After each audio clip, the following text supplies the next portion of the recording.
And good evening, ladies and gentlemen. Welcome into the Sunday Night Showdown Truck Series.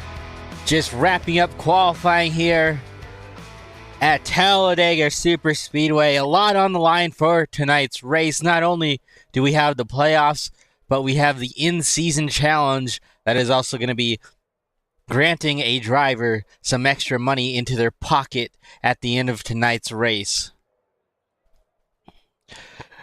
I am Oscar Jensen, joined here by Jacob Zala. And Jacob, there's a lot on the line tonight, not only for a playoff spot to continue for the championship hunt, but also some money up on the line, and these drivers have a lot to look forward to in tonight's race.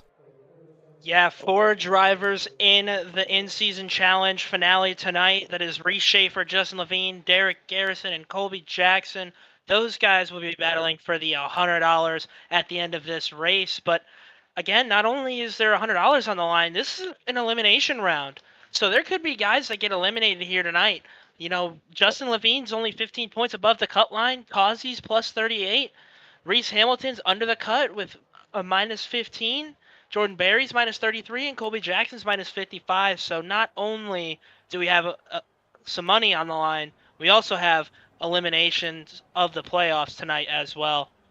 Gonna be a fun night. It's gonna be fun. It's gonna be crazy, and it's gonna be wild. Like we said, there's a lot on the line here, and I'm excited. I think you're excited, and I think these drivers are also excited. So with that, let's go ahead and go down our starting lineup.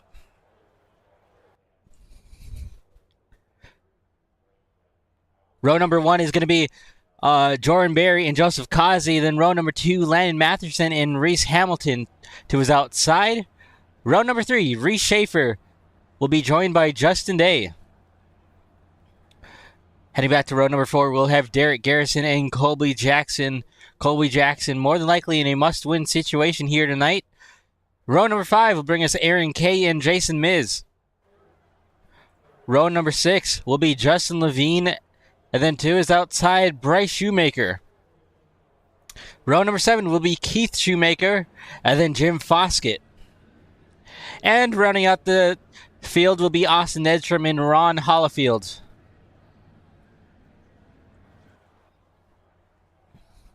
A lot of good drivers in the field tonight, Oscar, and I think we're in for an exciting race here at Talladega Superspeedway.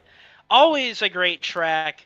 I can't wait to go here in real life in October. Very excited to see this track in person. One of my favorite tracks. I don't know about you. It's by far one of the best tracks to go to, and having been here at least once before, I mean, it's always wild, and you never even know what the possibility of who the winner is going to be until they actually cross the start-finish line. And that's what makes this track so great. You have all this wide open racing, all this track to use, and tonight it's going to be wild, but it's going to be fun.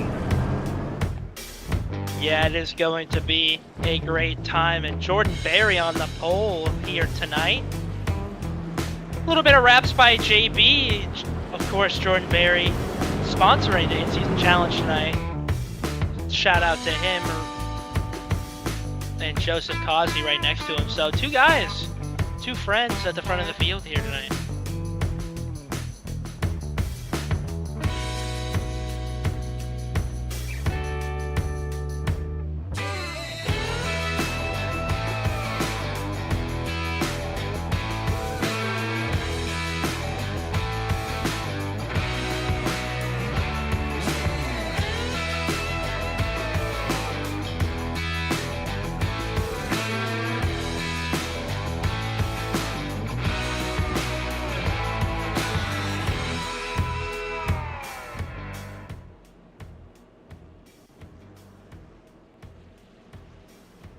Oh,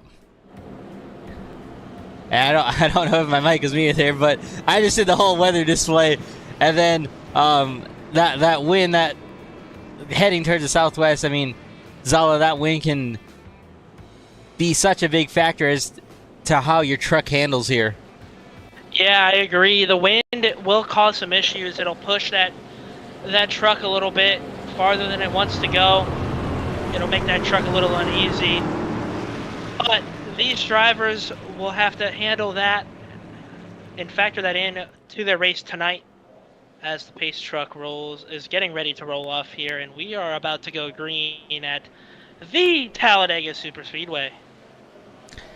Just moments away from getting the green flag. Jordan Berry, Joseph Kazi gonna lead the field to green. It's a ways still a bit till we get to the restart zone. They got a long front straightaway to work into. But into the restart zone now we go. Green flag, we're racing at Talladega Superspeedway.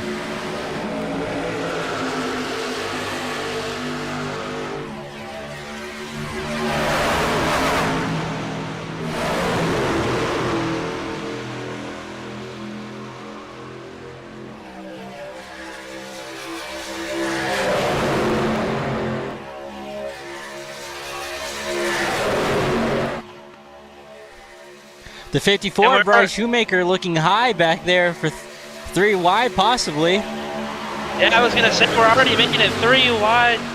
Derek Garrison, Jason Miz, and Bryce Shoemaker back there. Aaron Kay on the bottom side of the 3 wide. And look who's in front of Bryce Shoemaker, none other than Colby Jackson. And we talked about Colby Jackson being probably in a must-win, and he's the first one in that high lane making it 3 wide. Yeah, we knew Colby Jackson was going to make some aggressive moves early on. He is one of the more aggressive drivers in this series. So to see him 3 wide already, as we see a little bit of wiggle there from the 24, able to catch it and continue on. But Colby is going to be one of the aggressors tonight. He wants to win, and he wants to get himself into the Final Four. And he's going to do everything he can to do so. As Jordan Berry goes to block, and he doesn't get the block, and that puts Colby down in the middle. An aggressive block right there. That was very aggressive, but able to hang on to it with the field. Now Colby Jackson in the middle.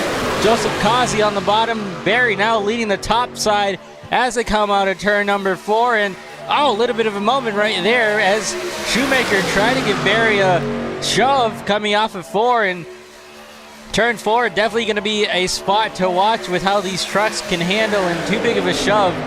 And next thing you know, you could possibly end up with a truck around.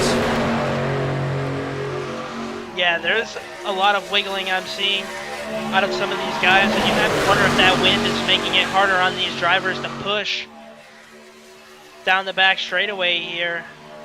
Colby Jackson wiggling a little bit. Even Landon Matherson indecisive on where he wants to go. He's going to have to make a move because Reese is closing up in on him. Ray's closing in, and boy, these guys, they've settled down a little bit since the first lap, and now looking like it's going to be double file for the time being. But Colby Jackson up at the front leading the way here early on. He's going to get shuffled down to the bottom from Hamilton, and I think Hamilton's going to lead that lap at the line, but holy, that rear end is all over the place with help from Justin Day behind him. Yeah, I think that wind we were talking about earlier is causing a lot of struggles for these drivers. When you're pushing with these trucks, it tends to wiggle, and that wind adding effect to the rear end doesn't help either. So you're going to see a lot of these guys wiggle more than you thought they might at Talladega Superspeedway. As we continue on side by side between Justin Day and Reese Hamilton. Derek Garrison back there in the 4th row on the top side. He's got Bryce Shoemaker behind him, and then now Jason Miz takes a dive to the inside. Justin Day going to lead the lap right there. Now Jordan Berry is going to be shuffled into second on that high side, and just as I say that, looks like Derek's looking to the outside, trying to make that 3rd lane come back to life. Justin Day going to protect the top. They're 3 wide for that 3rd row. Bryce Shoemaker got into the wall, and that causes a huge stack up as Justin Levine was part of it, and so was Austin Edstrom. So a little bit of carnage here, no caution because nobody spun out, but that's going to hurt a lot of these guys if they don't get a caution. Yeah, hard contact with the outside wall there for Bryce Shoemaker. And Colby Jackson, an aggressive move to the top side of Jason Miz for the top spot off of 4. But Bryce Shoemaker, Justin Levine, I think, is well involved in that. Off to not a great start, and like you said, definitely going to need a caution if he wants to continue on in this race with a chance to win. Although it is still early, we could still see a lot of cautions. The last thing you want to do is be a lap down early on here at a place like this. Yeah, especially because it'll be harder to get a lap back. Although, I'd say it will be harder, but there could be a lot of cautions. These guys are racing aggressive, and it looked like Jordan Berry was tapping the wall there on the front straightaway, but able to get Jason Miz in front of Colby Jackson. We saw the block earlier from Jason Miz, and he wasn't able to quite complete the block as Colby got around it, but now Miz back to the point, trying to get to the front as he's still side by side with Reese Hamilton, trying to get that lead. And Miz at the line, going to lead that lap. Let's go ahead and take a quick look at the race analysis here. I don't think we did that earlier, but we got 94 laps here. Stage 1 is at the end of lap 45. The final stage is going to be 49 laps. So if you look at the fuel window down at the bottom, the estimate is about 30 to 34 laps. So they will have to make a pit stop if this thing goes green. And Jacob, that can be a hard thing to do under green flag conditions.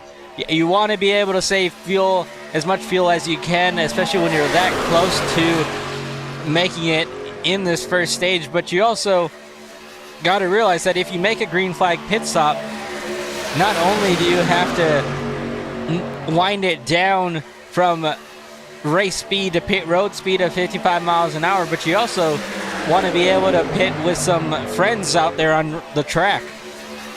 Yeah, and that's what makes it so important about being in a Discord call with your drivers, with your friends. So you have friends to pit with.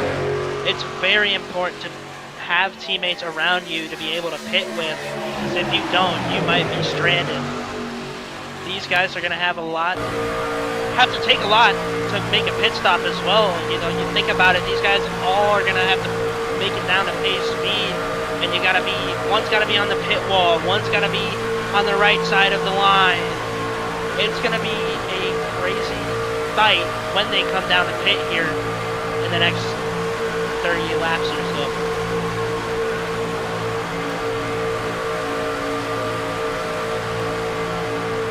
And I know from my experience, I always liked being able to get a caution and come down pit road, not really having to worry about making green flag pit stops. But I noticed in practice there's a few guys that did try and make an up to speed pit stop, and some of those guys did seem to struggle just a bit. And now obviously with getting the practice, it allows you to make those mistakes, but once you're under race conditions, you don't have room for error. And you see right now, a lot of these guys are still struggling with handling. There's a lot of wiggling with these race trucks. It's kind of tamed down a bit from when we first took the green flag, but you still see a little bit of these drivers wiggling back and forth in the corners. So handling still a factor, and although things may look a little bit more tame than they were at the start of this race, there's a lot of these guys who are probably wanting to get up and remain at the front, and right now Colby Jackson doing just that. Yeah, Colby Jackson doing a great job getting to the front. We knew he would be at the front here early on in this race, and it'll help him with stage points. If he can get some stage points here, that would be big time, especially with Justin Levine all the way down to 14. Now, Colby is in a win-and-you're-in situation, so Colby, as much as stage points would help him, it's not going to be enough to get him in, but it'll be a little bit of a head start to where he needs to be tonight to get ahead of Justin Levine in that fourth spot, as Jason Miz is going to look to the outside and nobody is going to follow him. We're going to have one guy follow him. That is Joseph Causey out there in the 3 truck right behind him. Joseph Causey going high to help Jason Miz. Reese Schaefer ducking high as well. Those three going to be hooked together coming down this back straightaway with a decent run on the top 3 on the bottom lane. And I'm not really surprised that it's those trucks on the top lane that are working together, but I'm also gonna curious to see how Colby Jackson, how aggressive he's gonna be with side drafting here this early on, and a little bit of a wash up there going through 3 and 4, but that bottom lane seems to be really hooked together for the time being. Yeah, that bottom lane making a move, and just as you say that top side is getting stronger by the lap as Jason Miz is out front of Colby Jackson. He's going to go down to the bottom and take the lead away. Now that'll put Posey right there side by side for second place. Right behind him, Reese Schaefer, as now Colby is going to be pushing Miz around the track for a little bit.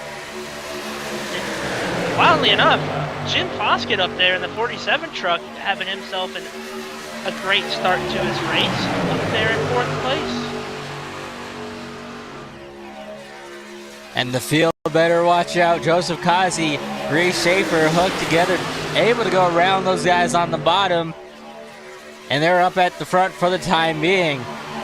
Colby Jackson, though, says, I'm not going to wait around and ride behind those guys. Makes an immediate right-hand turn to go up into that second lane, and he's going to lead these guys around the outside and try and make a charge to get that race lead back. Oh, and Colby hit him a little bit, hit Miz a little bit there, a little bit of contact between the 9 of Jason Miz and the 73, able to keep it together. Almost could have been chaos there, but good job either from these drivers in their race trucks, and now Colby will continue to lead the outside.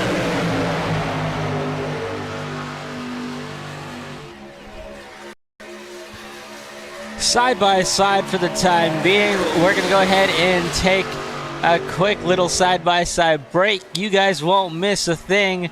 You guys are watching the Sunday Night Showdown Truck Series here from Talladega Superspeedway.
Our time. We know what we gotta do. Stay in the fight. Between the walls. Time to turn the intensity up. Fight to the end, no matter what happens. Good day to be in victory lane. Green flag is in the air. Driving with conviction. Side by side, hammer down. The after-Jackson will count out anybody who wants it the most. We are eyes on the leader now. He is driving his guts out. Wheel to wheels, they come to the line. What a victory this will be. Nobody wants it more than you. Next lap is going to end it. Does he have enough? A dominant performance. You gotta say no, baby. Let's go. Can you believe what you are seeing? Everybody's pushing as hard as they can in one final shot. We gotta earn this thing right here to the end. It is all on the table. A total 500. Drivers, start your engines!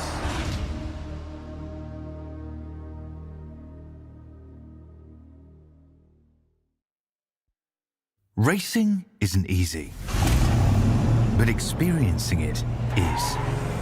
iRacing puts you in the driver's seat with the industry's leading sim racing game.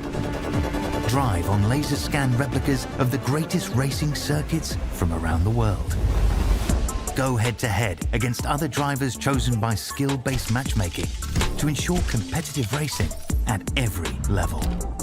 Compete across all your favorite series. In officially licensed cars, engineered to deliver the most accurate driving experience possible.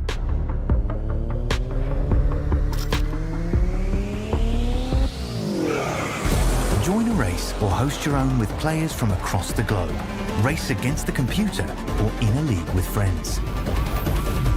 Feel the thrill behind the wheel. Visit iRacing.com.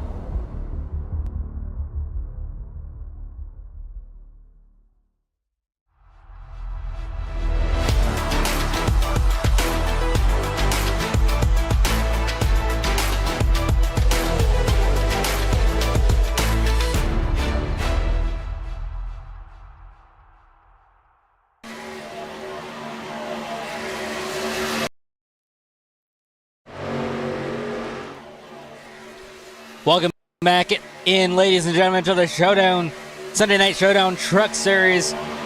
Racing here from Talladega Superspeedway. Just finished up our first 15 laps, now on lap 18, and things have tamed down the last couple of laps, and as I say that, Jordan Berry now taking a look to the high side. But single file while we were side by side there at the break, and not really much going on. We see the lap truck of Bryce Shoemaker caught up in that incident early on, and unfortunately he's one lap down, but he is also fortunate enough to be the only truck one lap down, and with pit stops here probably coming up in another 15-ish laps, 15-20 laps, I'd be curious to see if he comes down with the group to try and remain in this lead pack. But other than that, really, his night off to a bit of a rough start, but not the end of it, as we still have a long ways to go. Yeah, we do have a long ways to go, as Jordan Berry's going to go to the third lane with Colby Jackson right behind him. And now these guys are going to try and make a charge to get around Joseph Causey, as Jordan Berry has it, but he's going to keep Colby Jackson right behind him. And then they're going to go side by side. Aaron Kay with a big wiggle there behind the 73 of Colby Jackson. He can go on back a little bit and leave a hole open, and nobody will take it. So he's going to go right back behind Colby. That hurts the outside lane a little bit, only having two trucks, and Jordan Berry leaves Colby Jackson by himself. And now Berry working the top to the bottom, just trying to maintain the lanes. And, you know, I thought that top lane wasn't going to have anything for them, and then right as we were looking at that, Colby Jackson was able to get Jordan Berry clear, and then help came from behind as Miz now being the third truck on the top line, and Colby Jackson, a big wiggle right there down the back straightaway. Yeah, Colby Jackson trying to handle that truck the best he can, as Colby is now going to be pushed by Jason Miz, and Jordan Berry doing his best Dale Jr. impression, trying to control both lanes. He just could not get it to work, as now Miz is going to the outside of Colby Jackson, and Colby's going to go to the bottom and block Jordan Berry now. That top side has fallen apart here in the past lap.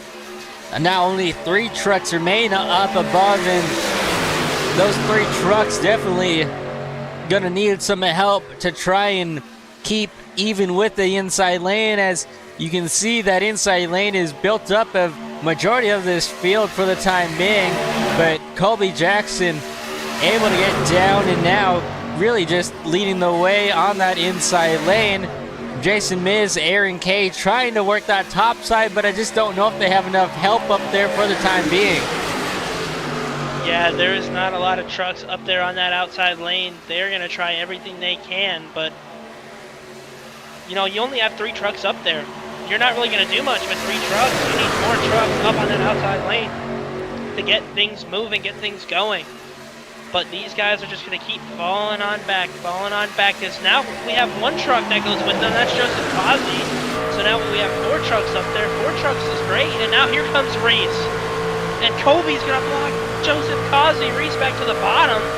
So now Colby blocking from top to bottom. A big block.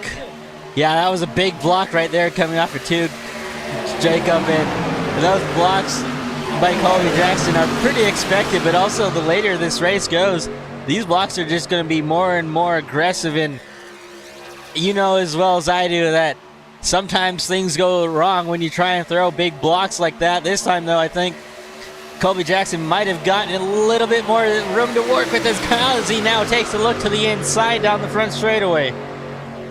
Yeah, and if you know anything about me, I think you know I have a little bit of experience with late blocks. If the viewers want to go back and watch race 1 at Daytona, you can definitely tell that I have some experience throwing some late blocks. So late blocks are eventually going to happen in this race, but I assume these drivers are more skilled than I am, so I'm assuming the late blocks won't be as bad as what I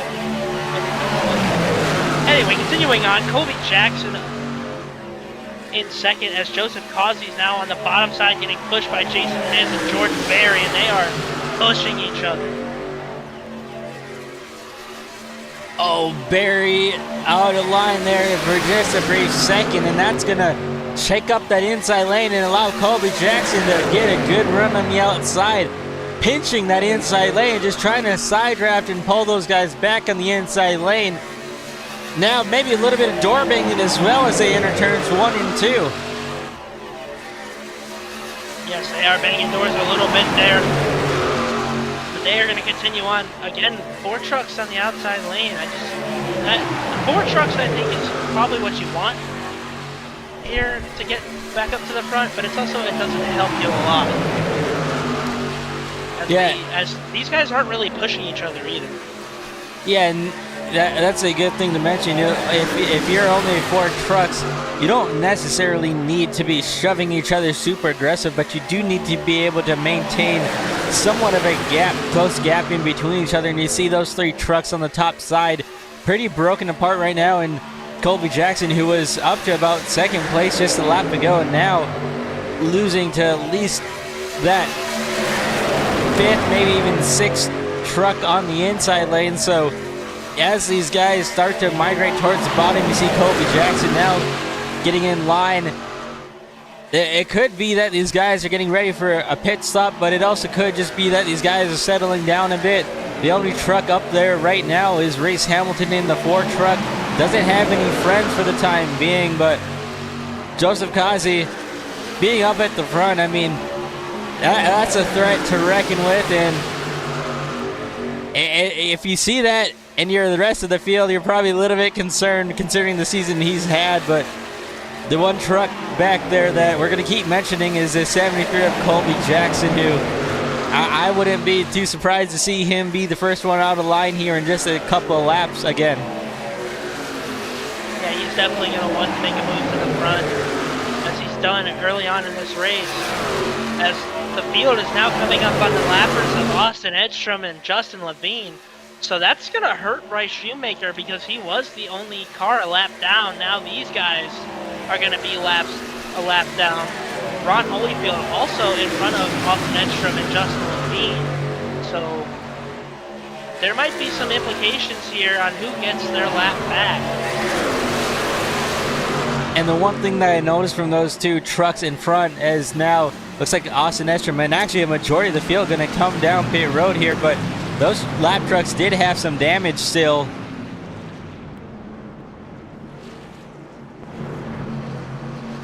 Well, what this does is that allows Austin Edstrom and Levine to keep their lead lap status for the moment, and Bryce Shoemaker should be the only one a lap down. And nice job by a lot of these guys to get into pit road. I think the 4 of Reese Hamilton actually overshot his box a bit, and that's still trying to get positioned in his box. This is going to be really costly for Reese Hamilton in this 4 team.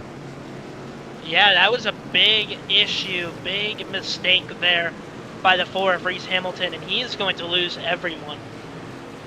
As you can see, pretty much the whole field is out of pit road at this point, and Reese Hamilton is probably still in pit road, so just got out of pit road back there behind Causey. But fortunately for him, he is now on the verge of becoming a lap down truck because he has, it looked like he did have somebody to work with, but 2 trucks against the whole pack is not going to help you. And look who made the move off of pit road. Colby Jackson being very aggressive here is now Landon Matheson looking to the inside, but Joseph Kazi having also a little bit longer of a pit stop. He's back here, doesn't really have any friends by himself, which is really going to hurt him here if he's not able to get grouped together with somebody, because it looks like the guys in front of him for the most part are able to find a pack and be able to group together. And Joseph Kazi, who was leading right there before they came down pit road, now 10th, about 8 seconds back behind those lead pack. Yeah, and unfortunately for Joseph Kazi, that has been the name of the game this season. Pit road mistakes.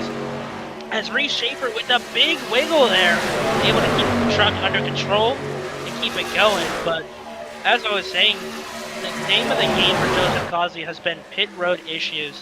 He's not been able to do good or get better on pit road, making these mistakes. And that's going to hurt him, especially if he makes it to the final championship round. You've got to be better on pit road. You've got to execute better.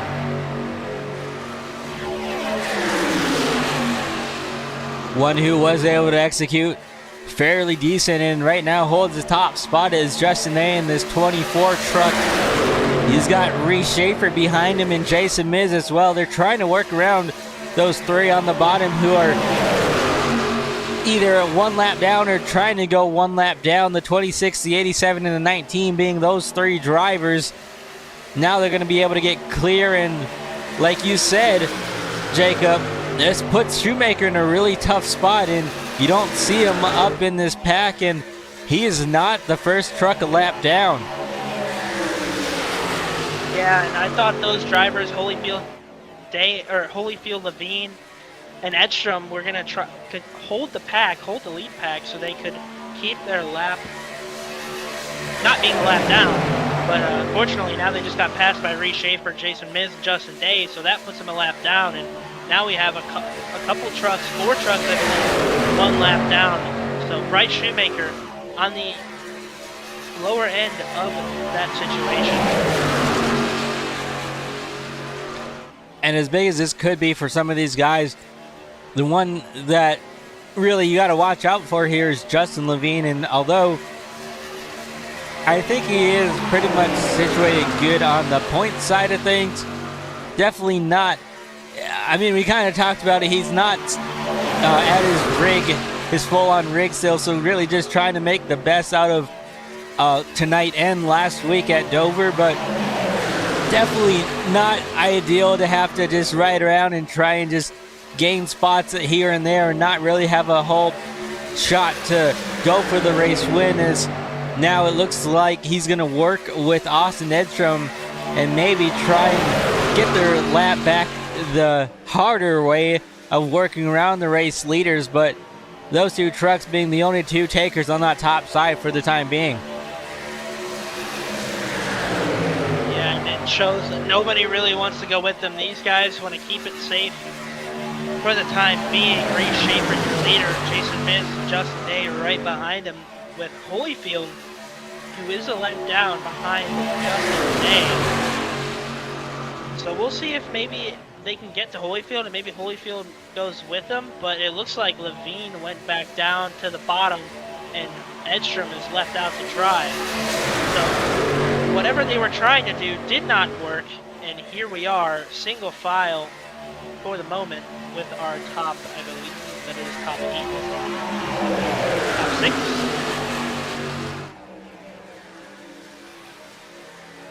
Top 6, top 7, I don't really know. I just see some race trucks. It might just be top 4 because we have 3 lap trucks in there as well. So it might just be our top 4 with some lap trucks. Yeah, and that's kind of what it looks like to me. Which, you know, it for sure helps this lead pack. I mean, you want to really realistically have as many trucks in a pack as you can, but also it's not ideal to have some guys be a lap down and trying to get their lap back. But this front pack setting some pretty decent lap times, and doesn't look like the guys in that second pack are really put a dent in this lead pack.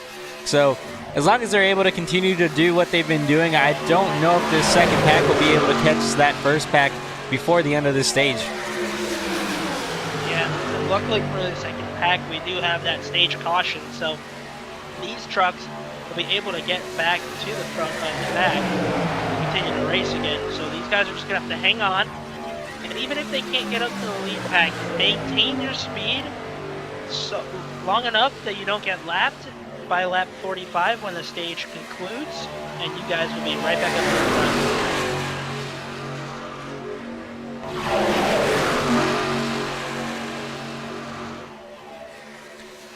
All right, we're going to go ahead and take our second break here in the Sunday Night Showdown Truck Series from Talladega Superspeedway.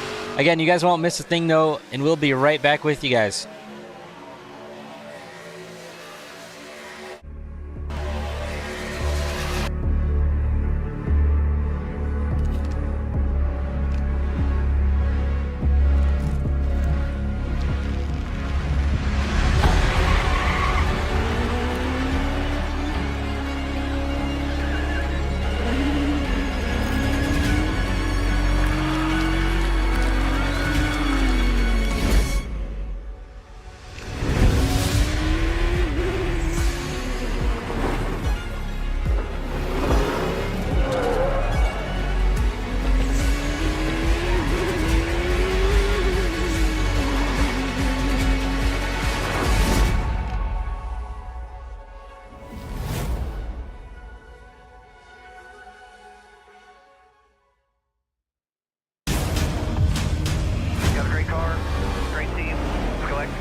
Our time. We know what we gotta do. Stay in the fight between the walls. Time to turn the intensity up. Fight to the end, no matter what happens. Good day to be in victory lane.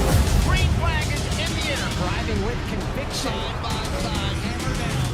The afterjets are lit. Count out anybody who wants it the most. We are eyes on the leader now. He is driving his guts out.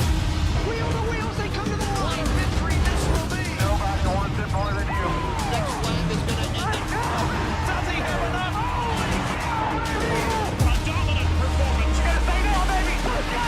Can you believe what you are seeing? Everybody pushing as hard as they can get it. One final shot. Gotta earn this thing. Right here to the end. It is all on the table. A total 500. Drivers, start your engines!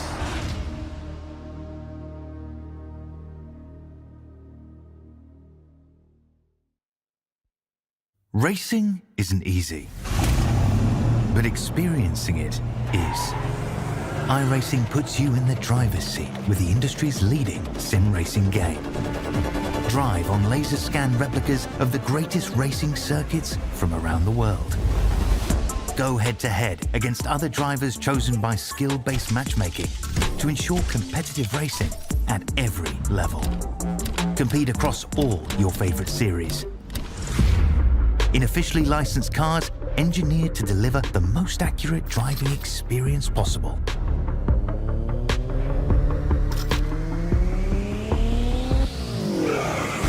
Join a race or host your own with players from across the globe. Race against the computer or in a league with friends. Feel the thrill behind the wheel. Visit iRacing.com.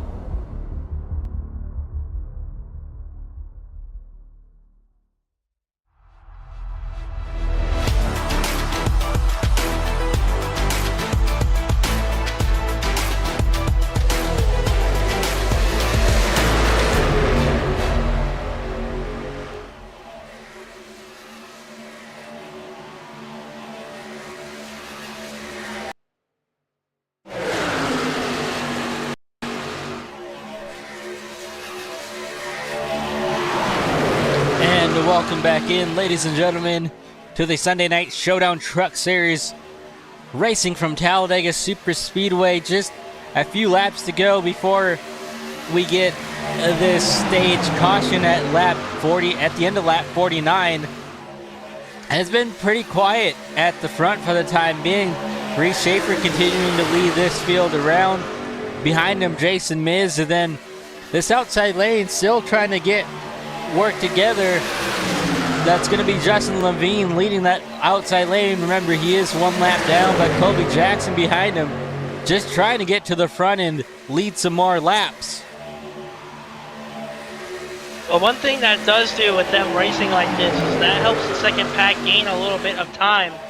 So these guys continuing to race like this is hurting them in the longer run, as Colby Jackson is all over the back bumper of Justin Levine, and Levine is going to be able to unlap himself, as now Edstrom is going to try and leave Colby out, but he did not. He let Colby in, and these guys are going to take it. Levine's going to take that air quotes top spot, but Colby Jackson is our actual leader, pushing the lap truck of Justin Levine. Yeah, it looks like Edstrom let Jackson get in there, which was pretty nice of him to do so, but you mentioned this allows this second pack to try and close the gap down a bit, and they got just under 10 laps, 9 laps to do it. And I don't know if they've been able to carry enough speed these past couple of laps to really close down anything. That last lap time, they remained about the same. We'll take a look at the last lap time here on the pylon, and yeah, it looks like these laps are put between the two packs. We'd have to look at Colby Jackson and then Jordan Berry, and those two laps very similar, if not maybe Berry being a little bit slower leading the second pack. So I don't know if at this speed if they'll be able to catch them, but it's something that we should be watching out for in later in this race. If we do get another green flag pit stop, you're gonna have to be able to close down that gap if you are in that second pack behind a first pack. Yeah, I think what the second pack needed was those guys to race side by side longer. Unfortunately, they got things figured out quick, so now they are just going to start losing time again. And yeah, what you want to do is you want to close on the lead pack. Unfortunately, these guys have not been able to do so, and that's going to hurt them. If we continue to go green like we have been, and we get green flag pit stops like you talked about, that is going to hurt that second pack in the long run. If it's the same pack of drivers and they can't get there by the end, that's going to ruin their chances of winning this race tonight. And multiple trucks down this early in the race. There's at least 3 trucks. Austin Edstrom, Ron Hollifield, and then Bryce Shoemaker. One is going to get the lucky dog, and then 2 others are going to need to either catch a lucky break or take the wave around. And like you said, you don't want your race to be done with either being a lap down or not being able to catch a pack of trucks in front of you that may be a little bit quicker and might be out front racing for the race win. But I think this stage caution here is definitely going to allow some of these guys to regroup, get reconnected with either their teammates or their team in general, and maybe sort out a few flaws here and there. And if this thing does go green, that second green flag pit stop is going to have to be worked on for some of these teams like we've seen who have fallen back to that second pack. But right now, for the time being, I mean, Colby Jackson, let's not get too far away from him. He's doing what he needs to do right now, and don't forget, he's one of those drivers racing for that extra money tonight. So not only is he in a great position to possibly move on with the championship, but he's also in a great position currently to get some extra money. Yeah, he is doing a great job so far in this race tonight, putting himself where he needs to be to get the money and potentially get a win here tonight. But again, it's only lap 43 of 94. There is a lot of time still left in this race for Colby Jackson to lose everything. But currently doing a great job staying in front of these drivers and putting his truck at the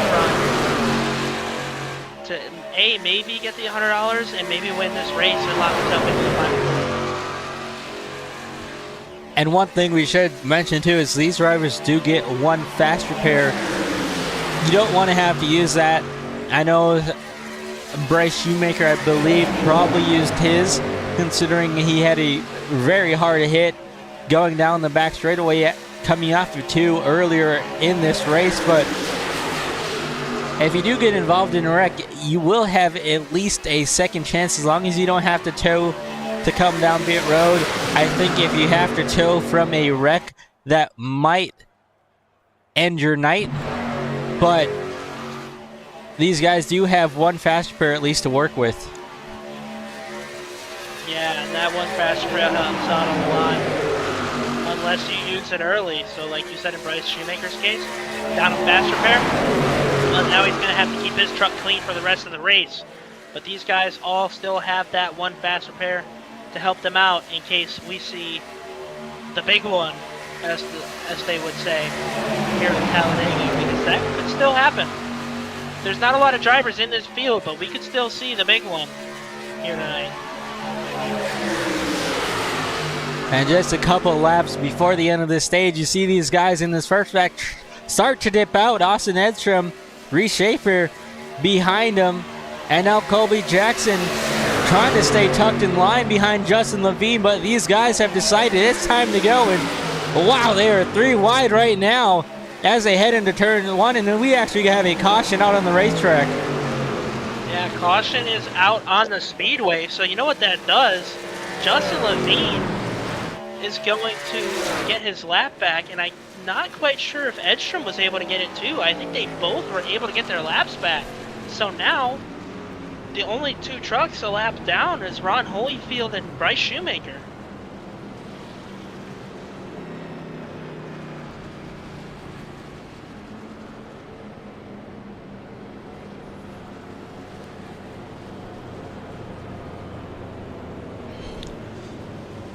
Oh, it was just about to get super intense, and I want to make sure that I have everything right here.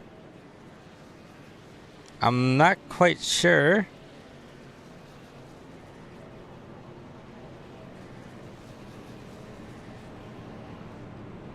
No, sorry. So Edstrom did not get his lap back. It was only Justin. I apologize, folks. I said lap 49 was... I meant lap 45. All right, so that was the stage caution right there. So apologies. We were wondering what the caution was for, but that makes a lot more sense right there. I thought it was 45. I thought I saw 45 on there. I also said 45 earlier, so... Yeah, I don't know what I was thinking there.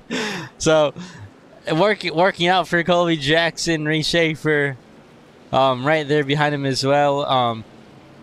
And like you said, it's...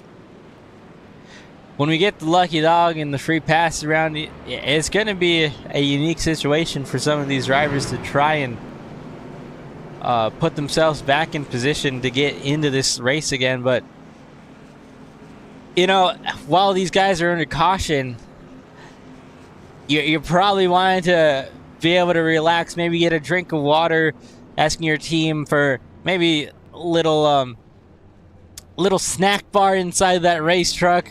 Just, you know, ease off the pressure for now, because you know at this point you're going to have to mentally reset for this restart, which is probably going to be chaotic, just like we saw at the start of this race. And with Colby Jackson up towards the front, I think it's going to be pretty exciting here. Yeah, and Edstrom was waiting around the pace car, so looks like we're going to see a Lucky Dog review going on later on tonight to see if Edstrom is going to eat that. But Colby Jackson, going back to the point here, Colby Jackson doing a great job. Although he lost the lead on pit road here, but doing a great job staying at the front and maintaining his positioning. And he's a great super speedway racer. He always doesn't make the best moves, but doing a very great job showing the talent he has at the super speedways.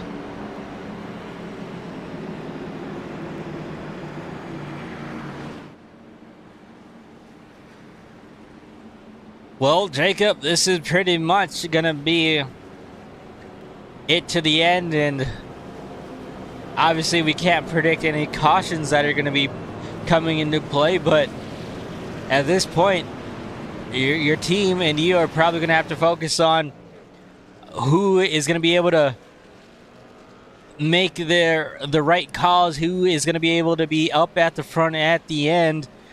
We got, like we said, talked about all race tonight, we got guys racing for not only a championship position, but we also got guys racing for some extra money. And you see a few of these guys coming down pit lane to possibly top off, just trying to get that little extra fuel. And that can be a lot out on track when you start to try and save in the pack.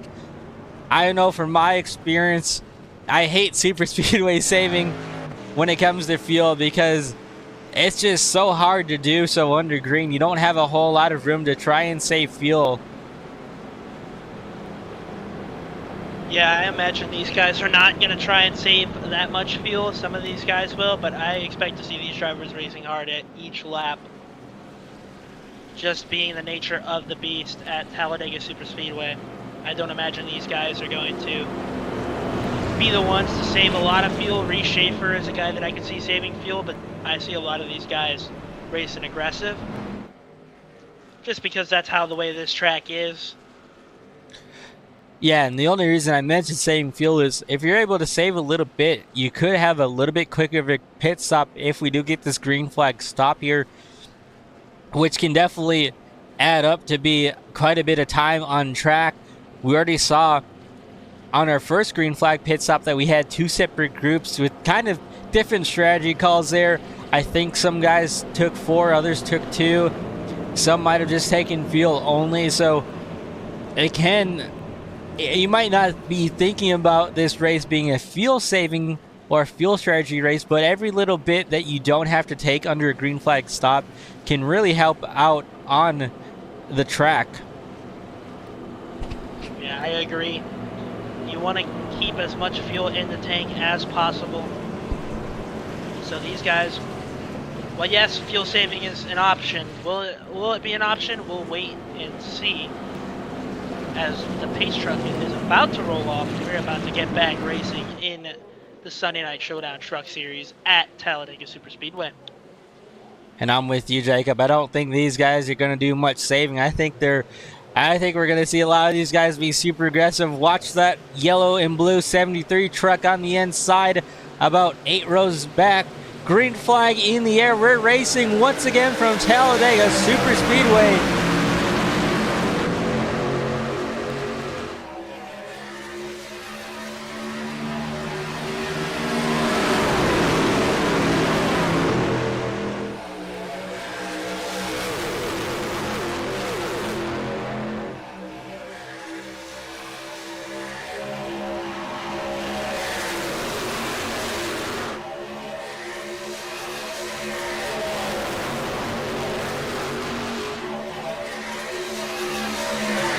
Got top line pretty connected right now. Reese Schaefer leading Jason Miz, Joseph Kazi, and then Jim Foskett there as well. Landon Matheson on the bottom side leading the charge on the inside with help from Justin Day, but that outside seems to be pushing fairly decently for the time being as they look to be able to clear to the bottom side. And maybe a little bit of a hesitation there with Miz and Kazi, but they're able to get in line. And now they're going to lead the bottom lane. Reese Schaefer, the one man looking to stop anyone else from winning this race tonight. It'll be that truck right there in the 17. He doesn't want to see another new winner. He wants to be the one to win and make it a points battle between the final guys for the final cut spot.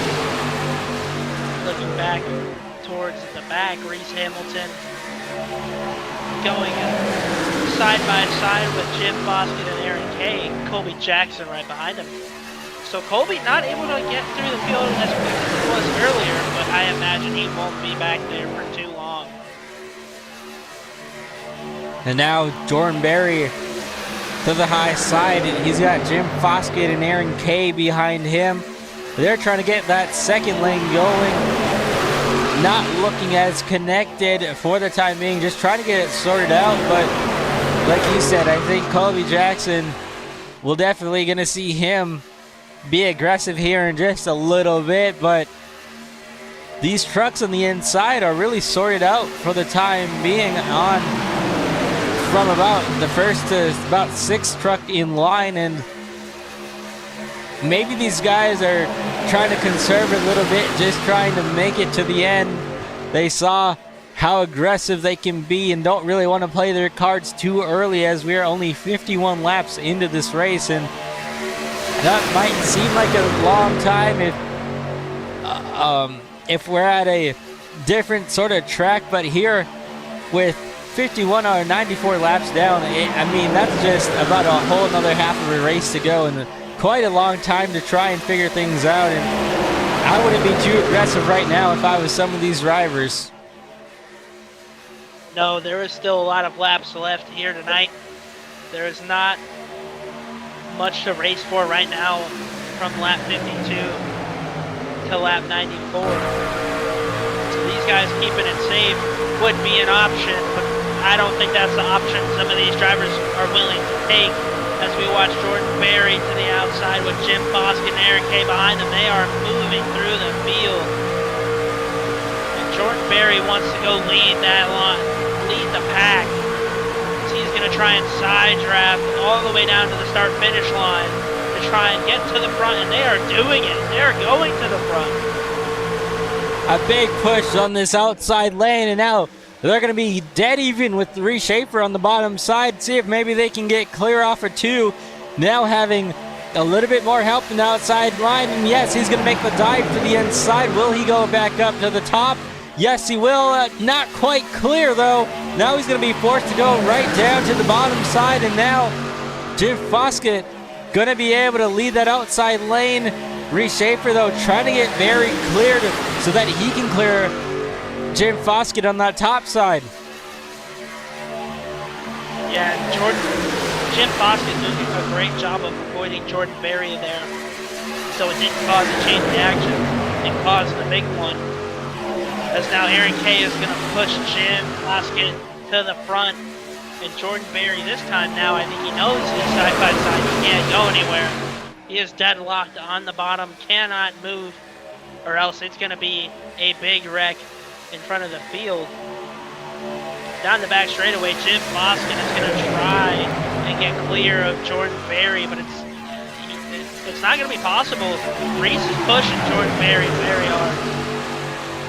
And I've noticed Aaron Kay, a little bit of a bobble right there. That was really close. Going into turns 3 and 4, and I was going to say it looked like he's passed a couple of turns. Aaron Kay had gotten out of shape just a little bit, but there it was Jim Foskett getting out of shape. Yeah, that almost caused a big wreck. Fortunately for them, everyone was able to keep it under control, and we are going to continue racing under the green flag conditions on lap 55 and 94. As those trucks on the outside will lose a little bit of drivers there, as the bottom now has more drivers on it than the top side. But still, Jim Foskett trying to charge to the front with Aaron Kay pushing and Ron Holyfield behind him. One driver who was thankful for that stage caution back here is probably the Ford truck of Reese Hamilton, who, remember, he had a little issues coming down pit road, overshot a bit, and you know, at a track like this, it costs you so much time, and now he's going to be able to get regrouped into this pack, go back to work, try and gain some spots. He is in the playoffs, looking to advance himself in through the championship round, and right now just kind of a little bit migrated back into the pack, just trying to tick down some of these laps and not put himself in any sort of bad positioning, as Aaron Kay looks like he's going to decide to drop back from the high side to the back of this field, and that high side really just kind of falling apart right now. Yeah, I think a lot of these drivers want to go to the low line, maybe save a little bit of fuel like you were talking about earlier, as we still have one pit stop to go. And Jordan Berry leading that bottom side. Justin Levine back up to the top side, going to try and push Reese Hamilton up to the front with Jim Foskett behind them. And also Ron Holyfield. And now, I don't know if Jordan Berry watching up through the corners is by design to allow Schaefer behind to get some air on his front nose, but I'm not sure if you noticed, but that truck has been washing up quite a bit, especially coming off the exit of these turns. Yeah, it is probably doing it to allow Schaefer to get some air because Schaefer is pushing, and at that, Schaefer has another truck pushing him as well, so he gets very hot, and I'm assuming what Barry's doing is washing up in the corners to try and get some air off of Reese Schaefer so he can cool the temps, and then he can get back going to work. And you might as well do that now while you don't have a lane above you. You want to be able to keep that truck behind you cool down as best you can so that if those guys, Foskett in the outside wall there down the back straightaway. Not quite sure what happened right there with him, but he's slow. Yeah, I don't know what's going on, but Jim Foskett into the wall and continuing to ride the wall. Now he's off the wall. I'm not quite sure what just happened there. Doesn't look like he really had any significant damage to that front end, but he definitely was not able to get off that outside wall, and now losing a lot of time to this pack in front of him. And we'll have to go back and take a look at that because I don't really know if there was actually any contact from anyone, or maybe he just had some sort of mechanical issue there.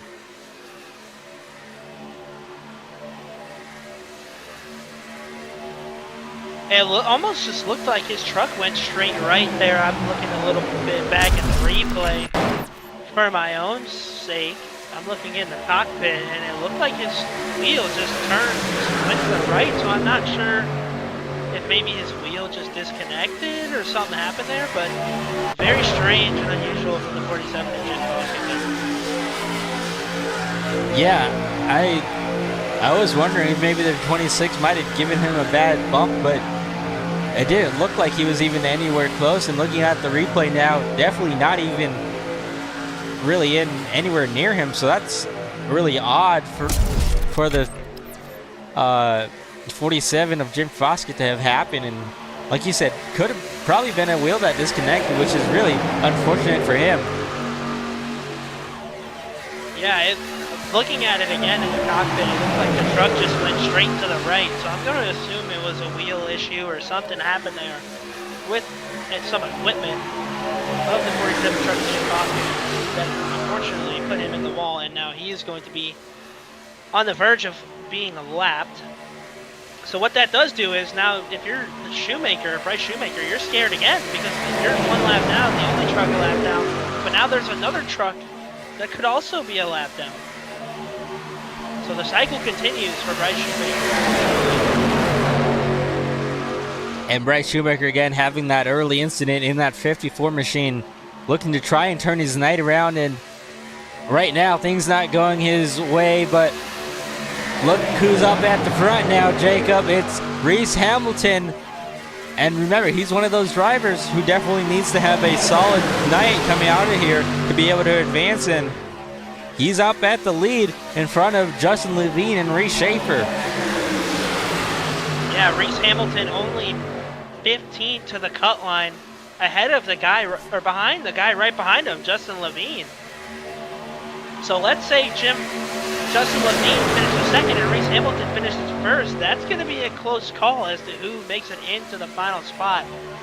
Still a lot of time for those two to figure it out as Jason Miz is charging out on the outside, being pushed by Jordan Berry and Ron Holyfield. Now Miz even down the back straightaway with a big shot from Jordan Berry, who now takes a look to the inside. He ditches Jason Miz there, but Berry doesn't have a whole lot of help behind him for a little bit, and that's going to allow that outside lane to come right on by him again. But Jason Miz had a little bit of a disconnect right there from the 26 heading into turns 3 and 4, and that's going to stall them out on the high side. Now it's going to be a dead even drag race coming down the front straightaway. Yeah, I'm not quite sure that was by design there. It looked like the outside had a huge wiggle from a lot of the trucks on that lane, which allowed Jordan Berry to just have to go to the inside. But now Jason Miz is going to take it to the bottom as well and get in front of Jordan Berry. Ron Hollifield will now take tops. Nope, never mind. Jason Miz is going to block, and they're going to go around him, so Miz is going to go back to the bottom side. Tried to block, but that 26 machine said, no, sir. You're not going to be able to defend that. And now Edstrom behind him, working that top lane. Jason Miz, though, with help from Jordan Berry in the bottom lane, he's going to get back out front and be able to control both these lanes for the time being. Yes, he is. Jason Miz doing a great job at controlling both lines for the moment. As we haven't really seen much out of Colby Jackson in the back there. Haven't really seen many aggressive moves. We're expecting him to make some moves, but he is still sitting back there. But looking out the back of Jason Miz, this is what he sees in his mirror. Look at all these trucks. All these trucks are hungry for a win here at Talladega Superspeedway. Man, there is some good trucks left in this field. Pretty much every good truck is left here tonight. It's going to be a nail biter when coming down to this thing, and like you said, haven't seen that bright yellow and blue of Colby Jackson really make any aggressive moves quite yet, but he's going to be one to watch, and they're now coming up on, I believe that's Bryce Shoemaker, who's going to be going 2 laps down here if they're able to get around him. Unfortunately for him, the night just gets worse for the 54 machine of Bryce Shoemaker, and he will go another lap down. And you know, that being said, yes, we could have 2 cautions at Talladega. So, and as we say that, Jason Miz gets turned around to the inside. Not going to be a caution, but wow, things happen quick here at Talladega. No caution, but a hard hit there for the 9 truck of Jason Miz, and still trying to get it going, but I would really say that started when they were trying to get around the 54 Bryce Shoemaker. You saw how that got the field all mixed up and jumbled up and unsorted, and unfortunately Jason Miz, who was leading just a moment ago, now hard contact with the inside wall, and probably going to have to use a fast repair if he wants to continue on. And, you know, I feel like it's still too early to use a fast repair. Unfortunately for him, he's going to have to use it, but there's still time for another caution. And I was going to say about Bryce, you know, it's possible to get 2 laps back at Talladega with being the track that it is. Especially when the cautions can happen anytime. But it's going to be harder for him to do so if we continue green. And then Jason Miz, one out, didn't cause a caution though. As now Landon Matherson goes to the top side, and he's going to try and take the lead away from Jordan Berry. And we're going to take a look on this side-by-side shot here, see exactly what happened with Jason Miz here. You see Jason Miz on the top side, had a big run right there down the back straightaway, and I think he tried to get clear down to the bottom, and Justin Levine was just unfortunately there. Then a hard hit to that inside safer barrier blew the engine for sure, but I don't know if he actually got the call that a truck was inside or not, but either way, Jason Miz, tough night right there for him. Yes, he is not having the greatest night he was until that incident. But unfortunately for him, he's just going to have to regather himself and try and continue in this race as he's already 1 lap down. As we look at Landon Matherson leading the bottom side, Jordan Berry back to the top, and now Jordan Berry is stuck in the middle. We call that in racing, the sucker hole, and he's going to be able to get to the bottom before he got into the sucker hole. Great job in awareness with this 7 truck of Jordan Berry to get down to that bottom side, and Edstrom will lead the outside. And one thing I will notice when looking at scoring is Levine is the highest running driver out of the ones battling for that extra cash tonight. The rest of those guys have migrated a little bit further, just kind of minding their P's and Q's for the time being, and that might be by design, just trying to allow these guys up front to maybe take themselves out of contention and not be involved when that happens. But Colby Jackson and then Derek Garrison and then Reese Schaefer, 11th, 12th, and 13th there. So definitely a little bit further back, just trying to survive for the time being as these other guys are racing up towards the front. Yeah, Levine had a little wobble there, but he was able to save it again. Justin Levine not on his normal setup tonight, so to see him out of line there wasn't quite surprising. Just a little bobble, able to keep it back going. As now Edstrom on the outside with Causey pushing him. He is going to try to get down, and he is going to clear the 24 of Justin Day and take the lead away with 25 laps to go. Oh, a little bit of a bobble right there with Justin Day. I think he might have gotten a bit of a push at the wrong spot from Jordan Berry behind, but a nice drop to hang on to that truck. You saw how crazy that could have been with how loose that race truck was. And another big wiggle right there as well. Yeah, another big wiggle. The truck is getting harder to handle for these guys at the end of this race. And again, we still have a pit stop coming up. And it's going to be a green flag pit stop, it looks like. So we'll see who pits now or who waits to pit, and maybe something crazy is going to happen here towards the end of this race with the pit strategy. And Justin Day now leading the outside lane with 24 laps to go. Joseph Kazi right behind him. Austin Edstrom leading that inside lane. And the cloud cover has taken over the track there, Jacob, and that can also change the way that these trucks handle. So it might, that also might be playing into a factor as to how these guys are going to be playing these next couple of laps before we do see these green flag pit stops.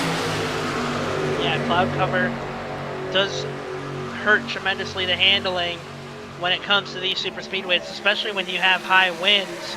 So these guys are just praying that the sun comes back out at this point in the race. These drivers doing great jobs of cooling out their race trucks, keeping it together though. With 23 laps to go, we've had one caution tonight, and that is for the stage. No cautions for incidents so far. So these drivers doing a fantastic job at keeping their trucks handled well enough for them to not cause any wrecks tonight. And green flag pit stops now beginning for some of these drivers. As you see, a late move right there by Reese Hamilton. Actually, he decided that he wasn't going to come down pit road. And I think that was a mistake for Reese Hamilton. Reese Hamilton now all by himself again. These are the mistakes you cannot make in this race, especially when it is the fastest track in racing. You cannot make mistakes like that on pit road. It looked like he went to go in and he was going to miss it, so he pulled away, but now he is alone on his own, and he's going to have to do something here to try and get back with somebody.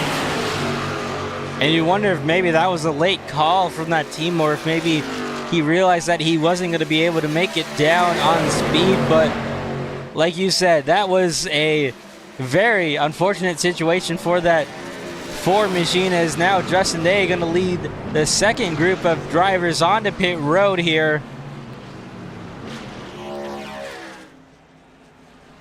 The only two that have not pit are Colby Jackson and Reese Schaefer. So those guys are going to stay out. But pretty much the rest of the field pitting here. Everyone getting into their box good. Some of them will take 2 tires, some of them will take 4, some of them will take none. If I'm Reese Hamilton, I'm not taking tires at all. I'm taking fuel and going. But he still is going to lose a lot of time, especially with that call that he made earlier on. Now we'll have to see where these guys cycle out compared to those other guys that did already make their pit stop, which is going to be a little interesting. And like you said, Jacob, different strategies for sure between the two groups of drivers that pitted. Justin Day, Derek Garrison coming out together. Then I think that's Jim Foskett. Yeah, it is. It's Jim Foskett and Jason Miz coming up on them now. So still have at least 2 drivers who are now coming down pit road as I say that. Colby Jackson, Reese Schaefer being those 2. So 3 different groups with 3 different, looks like, strategies, and it's going to be pretty interesting to see how they come off of pit road. Yeah, it's going to be a great scene here at the end of this race. 21 laps to go. What is going to happen? The bigger pack is going to get to Schaefer right now. So the problem is with Reese Schaefer and Colby Jackson's strategy, them being the last 2 to pit, they do not have anybody to help them. So they're going to have to get up in front of this field. I think they're going to do a good job of doing that. Colby is, at least. Reese Schaefer looks like he's fallen off a little bit from those trucks. So Colby's going to slot right in behind the 9 and try and get as much draft as he can to stay with them. But Reese Schaefer, nowhere to be seen. Probably in that little second pack behind them. Yep, he's in that little second pack behind them. So now they're going to have to try and get up to the cars in front of them. And one thing I noticed is that Reese Schaefer has some good help and some friends in front of him of Joseph Kazi, Austin Edstrom, Justin Levine. Those guys, like we've mentioned in previous weeks, work very well together, and I wouldn't be surprised if these 4 can get hooked together and maybe catch that lead pack. But they're going to have to pick up Schaefer before they get that train moving, because Schaefer has yet to still suck up to them. Yeah, he has not been able to get to them as quick as Justin Day is going to try and go around Jim Foskett. So Justin Day trying to get around the lap truck of Jim Foskett, and he will do so nice and easily. So it'll be Justin Day, Derek Garrison, Colby Jackson, and Joseph Cosney in 4, because Jason Miz, I believe, is a lap down. I believe that is where he is scored. Yep, Jason Miz is a lap down. So our top 3 all right near each other.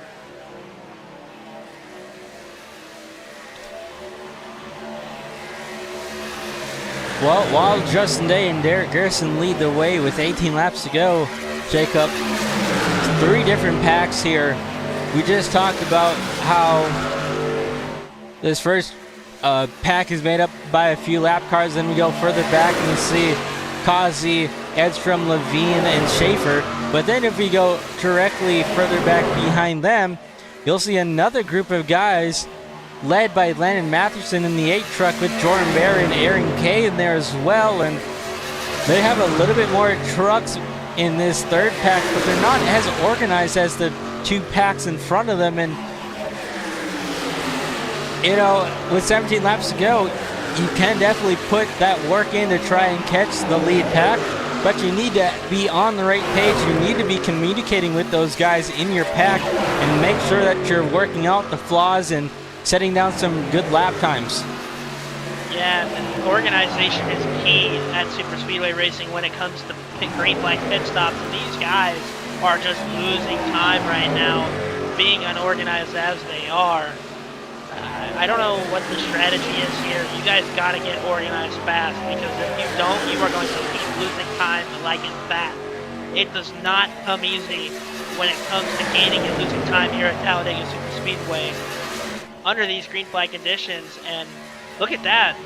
look at the pack behind the leaders. Kazi, Schaefer, Levine, all those guys are not too far away from this lead pack. That is what you want to do at a super speedway. The guys behind them are just struggling to find organization at this point. Organization such key at super speedway tracks. And as we wind down with 16 coming to 15 laps to go, Jacob, if you're Derek Garrison and Colby Jackson, you're sitting in pretty good position to come out and battle with that extra money between you two. Obviously, Colby Jackson is going to need to also win, more than likely, to get in to the championship round. But the last thing you want to do is introduce another set of trucks into your pack that could change the outcome of the race. And although it definitely is a tall task to, ride in line and just push one another, you also want to keep in mind that you're racing for a race win here. And if you wait too long to make a move, that eliminates your chances at maybe advancing yourself into a championship round. Yeah, and these guys just want to continue to do what they are doing. They would like to just push each other and keep that second pack away. And I'm looking at it here. That second pack is catching a little bit. That third pack has lost a bunch of time. So unfortunately for that third pack, again, we talked about it earlier with how the second pack didn't know how to gain time. That third pack is just losing time. But these guys right here, Kazi, Levine, Schaefer, Edstrom, these guys are gaining. They're not gaining quick, but they are gaining time. Just a little bit. So they just got to keep on doing what they're doing, keep on pushing, and try and get towards that lead pack as best as you can.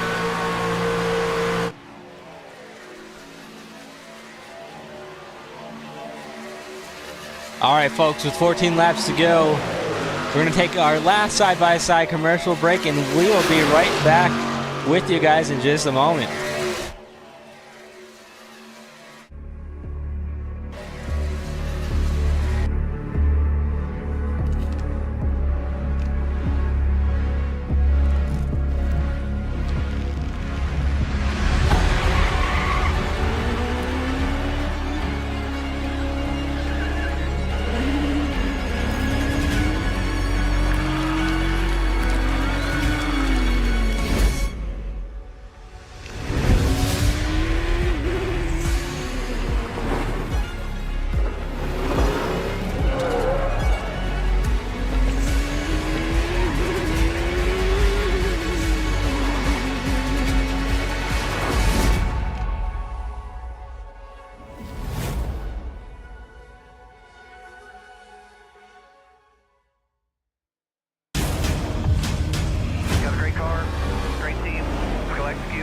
Our time. We know what we gotta do. Stay in the fight.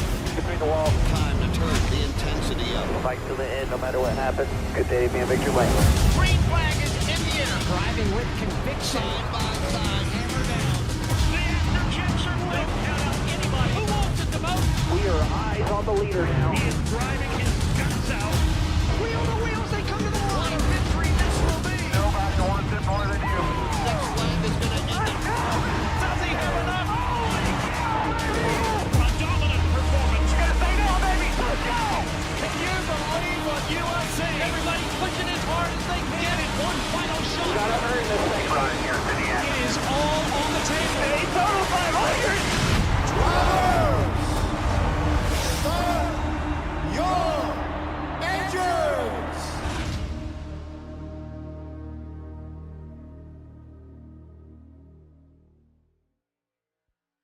Racing isn't easy, but experiencing it is.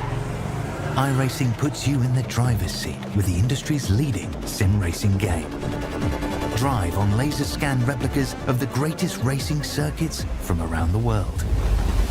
Go head to head against other drivers chosen by skill-based matchmaking to ensure competitive racing at every level. Compete across all your favorite series. In officially licensed cars, engineered to deliver the most accurate driving experience possible.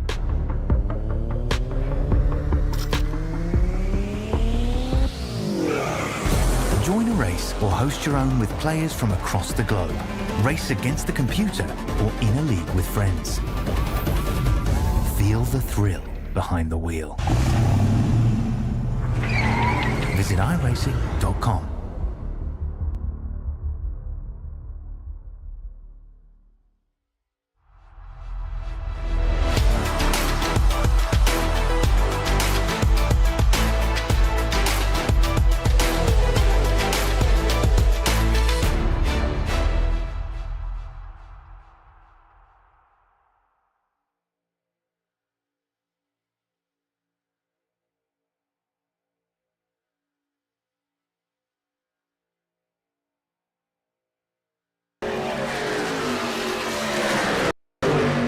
Welcome back into the Sunday Night Showdown Truck Series. 9 laps to go. This second group trying to make a late, hard charge. I think Colby Jackson, Jim Foskett up here trading paint has really caused that first pack to be disorganized. And now you see Levine and Kazi trying to work their way through this lap traffic. Yeah, and they're just going to split the middle of those two trucks who are trading paint. Colby's going to go with them.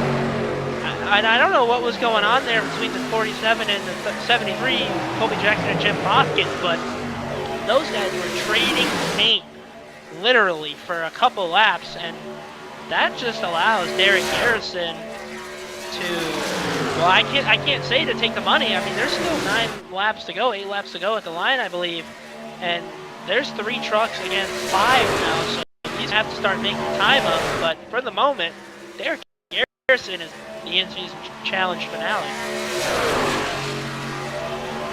And Justin Day, Derek Garrison, Jason Miz right there. Obviously, Jason Miz not scored in 3rd position. He is a lap down, but he is in this lead pack, and with 8 laps to go, that second pack, because of how disorganized and how this first pack has fallen apart, it's opened up the door for the second pack to really put together some decent lap times. They're just under 3 seconds back to these first 3 trucks, and now the question is going to be not can they catch him, but when can they catch him. And with 7 laps to go now, it's going to be just a few laps before they come up on these top 3 drivers. Yeah, that trading paint situation between Colby Jackson and Jim Foskett did not help these top 3. Not something you want to see if you're Derek Garrison, or these top 2, sorry. If you're Derek Garrison and Justin Day, not something you want to see, but that happens in racing, and you're going to trade paint eventually with a driver you may or may not like. And that's what they did. Now the window is closing for those guys to be able to keep their positions as a caution is out on the speedway. Caution out on this track, and we're going to try and figure out who it's for here. But a late caution is going to set up a heck of a restart here, and it looks like it actually had to do with Justin Levine.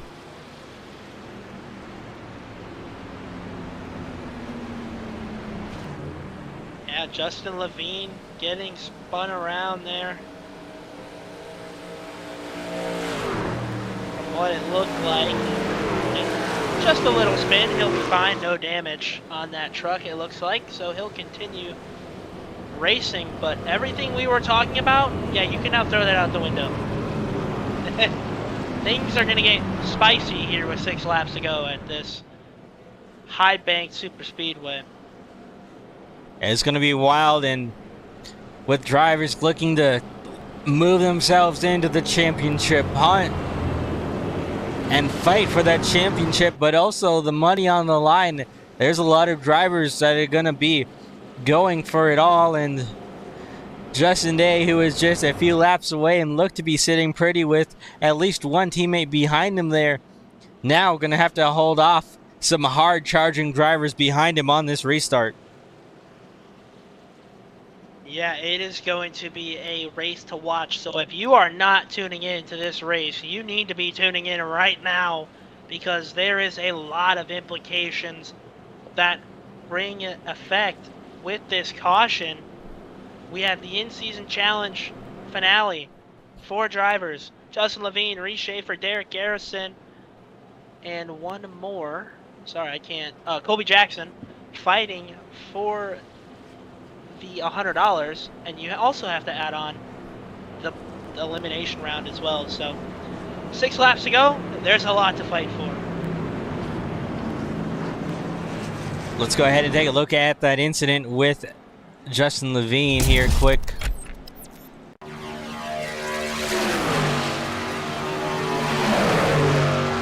So set up in the second pack, and I'm not, he did go around. I'm not quite sure what exactly caused him to go around, and yeah, that's you know, we talked about Levine being on a controller and not being on his regular setup, and you see he just drifted up enough to where it allowed Schaefer to get to the inside. I think if Levine was on his full setup, he probably wouldn't have drifted up like that, but you know, just that little bit of open door just caused them to get on that. Round goes Levine. Yeah, and luckily for him, he was able to lock it down and didn't sustain any damage, so he will be able to continue without having to use a fast repair. Probably just get some four fresh Goodyears on that 19 truck, and will continue to go on about his race.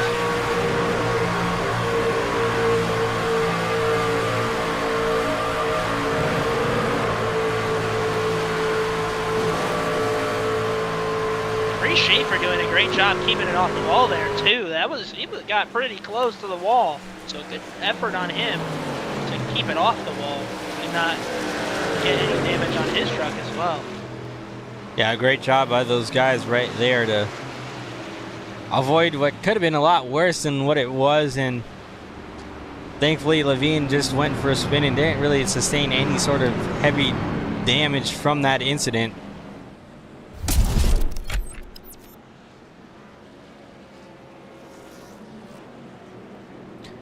All right, Zala. Well, with under 5 laps to go, 4 when we get the green, or 3, I think actually, when we get the green flag. This is going to be pretty interesting to see what not only Justin Day chooses for a lane, but also what Derek Garrison chooses for a lane, because he's his teammate.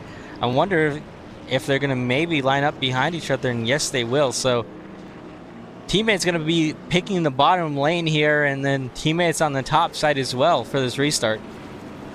Yeah, if I were them, I would want to have Derek Garrison on the top side to control both lanes.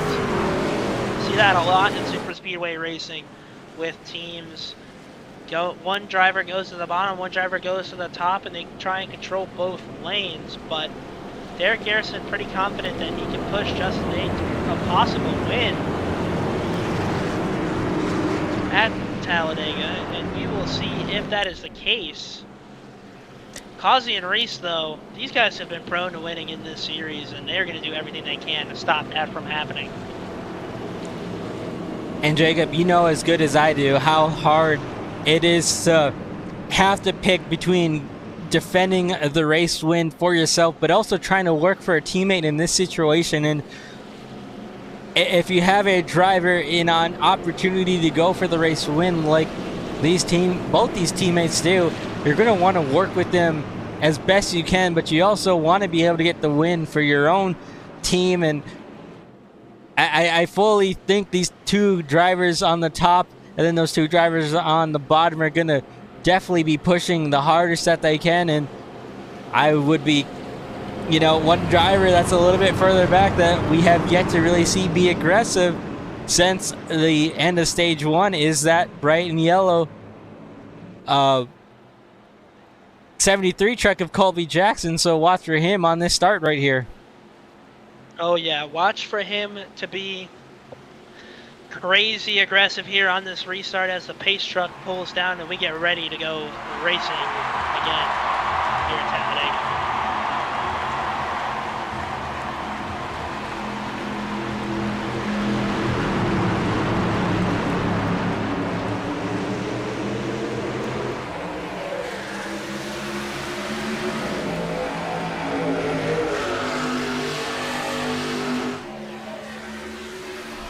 A great start by Justin Day and Derek Garrison there on the bottom side, being able to hook together.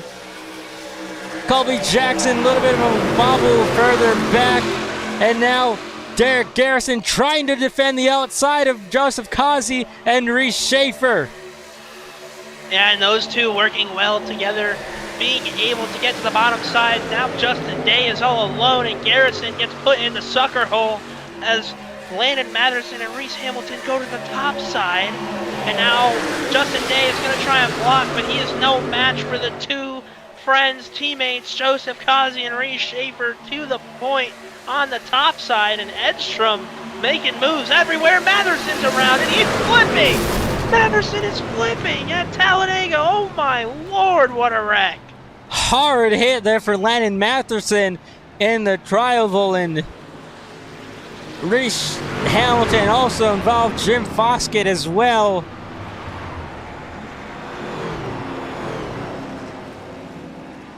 And unfortunately, Landon Matherson looks like he's going to have to tow that truck.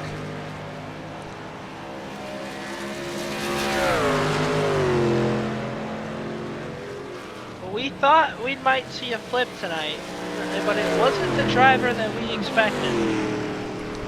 Definitely not the driver that we expected. Unfortunately for him, that shades of Carson Kawapel are showing there with that flip, but now he's going to have to tow, and it's going to take long to tow. He's probably, unfortunately, out of this race, even if he had some faster pair.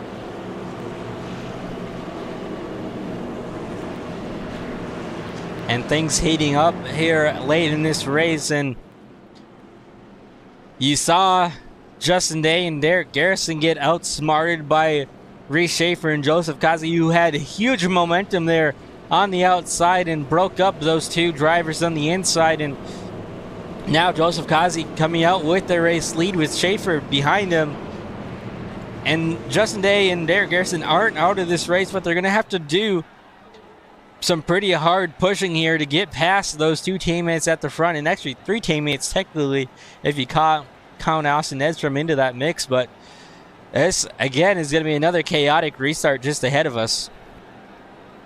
Yeah, and that was a wild wreck. You know, we thought we might see a wreck, a bigger wreck here, and that was the wreck we were expecting to see. Unfortunately for Matherson, he goes up. He didn't go over, it looked like, but he went up in the air, got a little bit of air time, or he might have went over. I wasn't quite sure, but not what you want to see from that truck. 54 Bryce Shoemaker getting one of those laps back, I believe, right there. And let's go ahead and take a look at the incident.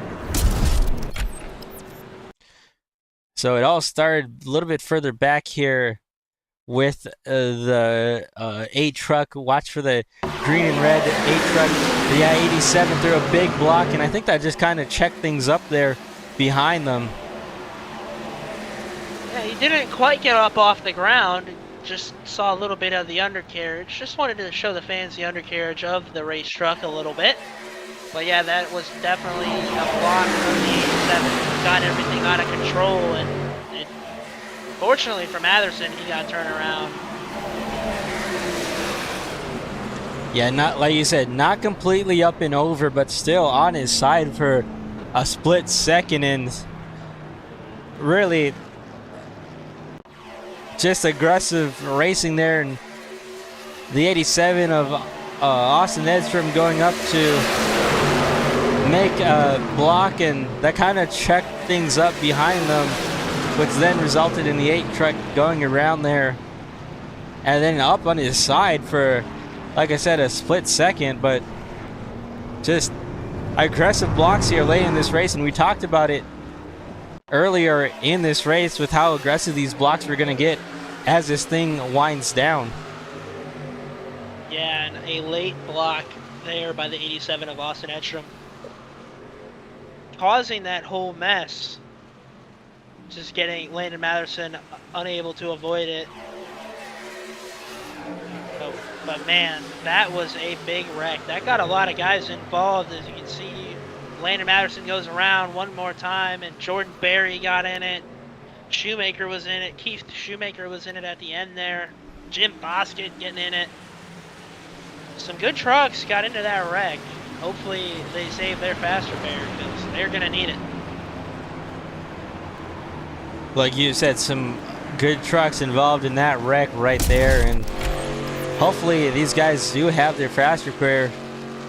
And I think most of those guys did. I know Landon Matherson, obviously, with that hit, probably not able to make it back around, and then resulted in him having to tow there. But I think majority of those guys were able to make it around, come down pit road, and get their trucks fixed, which is a good thing because for us that gives us more chaos, and it's going to be a nail biter right here until the very end.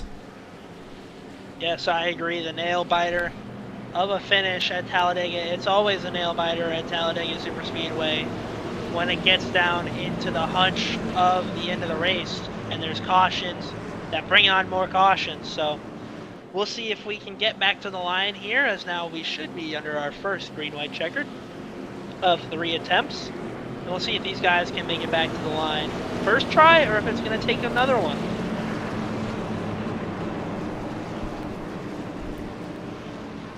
Will this be the only overtime that we get? We will find out in just a moment. Joseph Causey, Austin Edstrom going to make up the front row. Ray Schaefer electing to choose behind Joseph Causey. And then the teammates of Justin Day and Derek Garrison on that top row lined up together in the 24 and the 23 truck. So teammates on the bottom, teammates on the top. Colby Jackson right there in the mix as well. He'll be one to watch. And then Justin Levine a little bit further back in the 4th row on the top side. He's going to have to make up some ground here as well as we get set to head into the restart zone.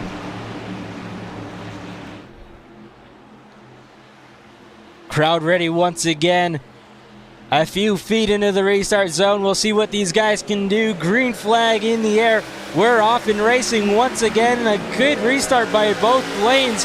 Not as good as a restart on that inside lane as they got last time. And that's going to allow Austin Edstrom to be dead even with Reese Schaefer as they head into turns 1 and 2. Yeah, and Reese Schaefer not leaving the side of Joseph Causey. As now we're going to see if Justin Day will push Austin Edstrom. No, Causey's going to go block Edstrom. Now that'll leave Reese Schaefer and Colby right with each other.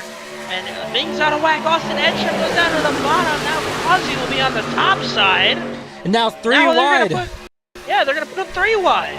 3 wide for the moment. Justin Day with Derek Garrison behind him on the top side. Joseph Causey has to fall back in line, and now Justin Levine looking high, and here comes Colby Jackson now. Gonna lead the hard charge on the outside with Justin Levine behind. White flag this time by, and we're wrecking at the start-finish line behind them. And the white flag was out, so there's no caution. We are racing back to the line here. It is going to be Reese Schaefer, Joseph Causey on the bottom, Justin Levine, Austin Edstrom on the top. Who is going to win it all here in Talladega? Jordan Berry stepping on the line, Colby Jackson as well. Now Causey making the late move to block in front of the 73. That's going to leave Reese Schaefer on the bottom all by himself, and Joseph Causey trying to block, and he's going to go around, and Colby Jackson flipping at the line. And Reese Schaefer, I think, is going to be able to come through there untouched at the line. And Reese Schaefer doing a great job to avoid the chaos, and he's going to spin around and wreck the truck at the end. Reese Schaefer, great job avoiding all of the chaos and winning this race. And going back to back here this week, Reese Schaefer doing a great job of that. and trying to block. And Jacob, I just want to say, we did see who we thought was going to be super aggressive go up in the air for a wild ride. Hopefully that driver in the 73 truck is okay, parked here at the entry of pit road. But what a crazy turns 3 and 4, and Schaefer able to come through with the race win. Pretty much untouched right there. Yeah, he stayed on that bottom side, and you know, Reese has always told me that you want to be on the bottom side at the end of these races because it's going to work. And look at what happened there. He missed the entire wreck on the bottom side, got through the chaos, and Reese Schaefer is your winner at Talladega.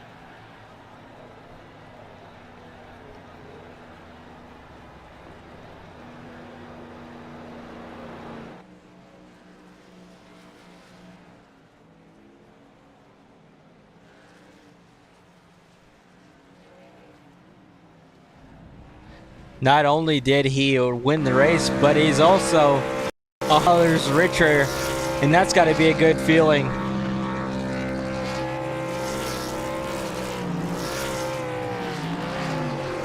Yeah, that's got to be a great feeling for Reese Schaefer, a fantastic feeling. No new winner. Reese Schaefer able to keep someone new from winning tonight. And now it's just going to be a points game as to who gets into the Final Four.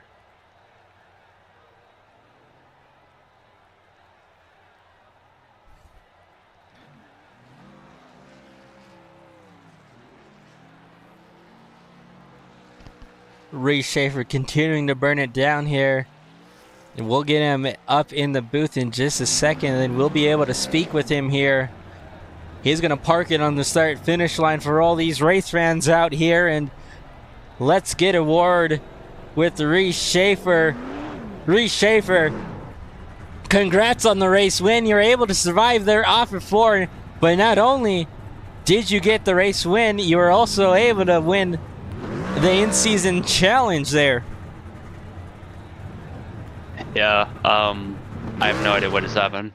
That was really eventful race. You know, coming in, been super sick today and yesterday, and so I was just kind of hopeful of a quick race and a clean quick race, and we got that exactly. And I was started P5, was able to just hang out on the first stage, and we were able, I think we came in P2 or 3 the first stage behind Colby, and after a good pit cycles, and then coming out of the second stage, I had a solid pit stop, but I had to put more fuel in it than other people, and so I kind of lost the draft, and we were on that little second pack, and then, you know, for just on the controller, swiped across my nose, and I was completely out of gas. I couldn't do anything, and Custer came out, and I told Miz before, well, I said before the agreement checkered, I said whoever started 9th is gonna win the race, and on that last restart, Miz was 9th, and so he you know, we came out of the wreck, and I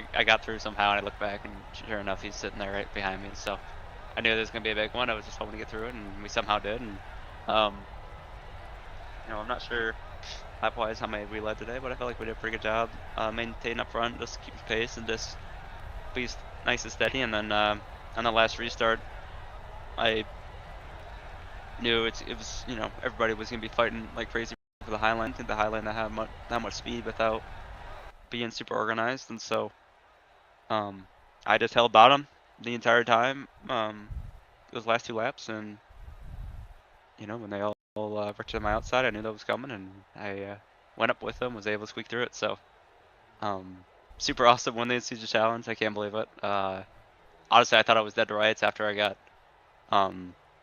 DQ'd at Atlanta. I figured it was just one race per round. I didn't know there was another round, and we were able to move on. And so the fact we were able to hang with it and win last week and this week was pretty amazing, and just super thankful for all the guys, and wow, what a great race. And you talk about momentum, and you'd have to look at this 17 team going back to back. Last week the win at Dover, this week at Talladega, and carrying that momentum going into the final stretch of the season. I mean, You've been pretty quiet leading up until the playoffs, and we kind of talked about it in past interviews, but not as breakout of a season as we've seen in the past from you, and going to try and defend what would be pretty much the clean slate board with championships for this league. I mean, is this something where your team and yourself have just kind of clicked these past couple of races, or is there maybe something that you've kind of held off up until the playoffs have begun? You know, with racing, it's a really, really funny sport where when it's going bad, but when it goes good, it tends to go good. And I can tell you I've done absolutely nothing different between race 1 and race now. And, you know, I mean, prime example is what just happened, right? I mean, I somehow get through that wreck, and I'm here talking to you. I mean, you know, starting the season at Daytona, I thought I had a great chance, then we got clipped into pit lane. You know, right there, I could have got clipped by Kazi when he came across, and you know, Miz could have won this race, and everyone is what is. It's, I would say we fortunately hit some pretty good tracks for me, especially in the playoffs. I just tend to enjoy some of these tracks, but as for the championship sake, I was just really just wanted the opportunity to defend the title. Whatever happens, happens. I mean, as you both know, all it takes is, you know, one mistake from yourself or from somebody else that clip you in the right rear, and that's your night. And so there's a lot of variables that go into it. A lot of luck, a lot of skill. Well, more luck than skill, I'd say. But just really thankful for the opportunity, and just you know, I'd be content to finish the second every race if every race was really fun and a good race. And today was a prime example. I mean, last weekend, even Atlanta was probably one of the Atlanta was probably one of the best races we had all year. It was super fun. And today at Talladega, I thought everybody was super competitive, but it wasn't over the top, and all the mistakes that were made were all completely accidental and just part of the racing. And I think everybody can look back and be really satisfied with the race, and everybody had an opportunity at the end. So it was really good, and just like I said, thankful for the opportunity to fight for to defend my title once again. It'd be fun if you won one and you automatically get in next year so you can defend it, but that's not the case. So just thankful to have the opportunity, like I said, to we got our last 3 races. I couldn't tell you what tracks they're at, but I think they're good ones, and I'm just really looking forward to the final round. I think it's gonna be a blast.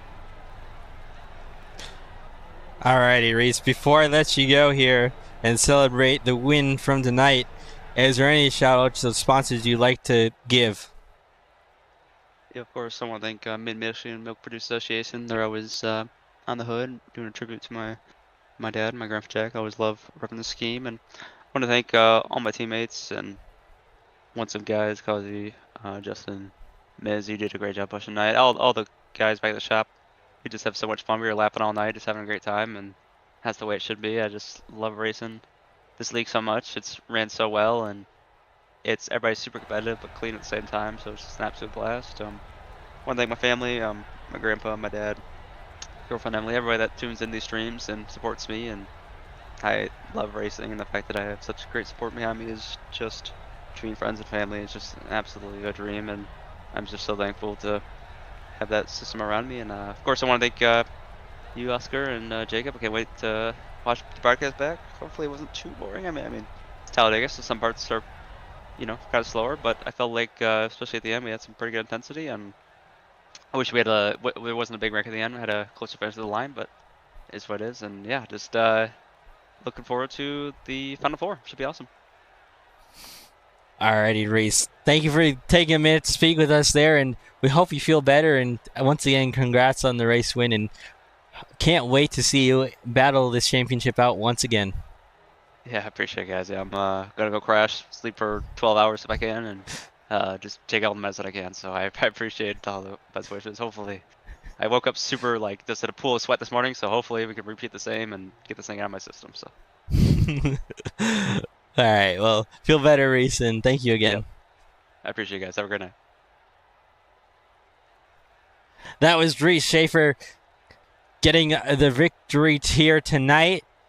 And we're going to hear from some other drivers here as well. Let's go ahead and Jacob, you're standing by with Austin Edstrom, I believe. Yep. Austin, a third place finish tonight. Not too bad for you at Talladega, of all places. It was no easy task for you tonight. How would you sum up your night? There's a lot that happened, man. I don't know. I just kept my foot in it and prayed. I don't know. There was just a lot random crap. It was so tough to really get a big run going on the top unless the leaders got to racing and punched a hole in the air. It was just tough. I don't know. I thought I had a chance on the last lap, just threw a bad block or threw too big of a block on Colby, and then Kazi threw even bigger of a block on Colby and wrecked himself in 4. And I just got lucky like I did at Daytona at the beginning of the year. Or Daytona, I cut through the grass, finished second as everybody else wrecked, and here just cut the apron and got lucky after sending Colby to outer space. But it was a crazy one. Yeah, I mean, you went from being a lap down to fighting for your lap back. It was a wild race for you tonight. Did you feel like you were in position to go for the win at the end, or were you just trying to bring it home? I mean, I know you had to avoid a big wreck there, but was there anything you could have done, I guess, to try and get that win?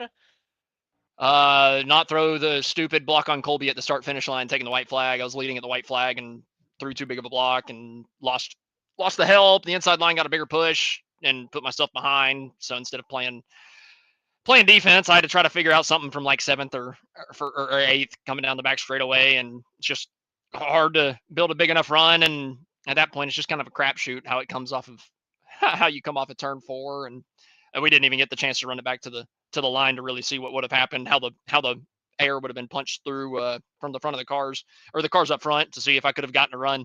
Would have liked to have seen what would have happened if the wreck didn't happen in 4, but after I threw the block in 1, I kind of figured my chances of winning were over. So I'm pretty content with 3rd. I finished top 5 in every race I've been at this year, but still haven't won. So at least I kept that streak alive, I guess. Yeah, hey, you keep that streak alive, but a third place finish has got to bring some momentum into Kansas next week. I mean, I would say it would bring at least a little bit of momentum, no? Yeah, I don't know. Kansas is interesting. I haven't ran it in the trucks in so long that I'll have to put in some practice. But we're also going into the championship 4 round, and honestly, I'm going to leave a little bit more space than I have all year for the championship guys. Not running too hard. I give Kazi and Levine a hard time a lot. I run them harder than anybody else in the server, even though I'm teammates with them, and both of them are in the finals, so I'm going to have to give them a little bit more room and not be quite as big of an asshole to Joseph. So I'll have to keep it a little bit more PG on the racetrack the next couple weeks. So at least around those guys. So hopefully, I don't know. Hopefully they're not racing for the win. If it's somebody not in the final 4 racing for the win, I'll give them hell. But if it's one of the guys in the final 4, I think I'm going to have to mind my P's and Q's a little bit better next week. Well, hey, I mean, you did a great job, and I believe you also did get the hard charger. So congrats to you on that.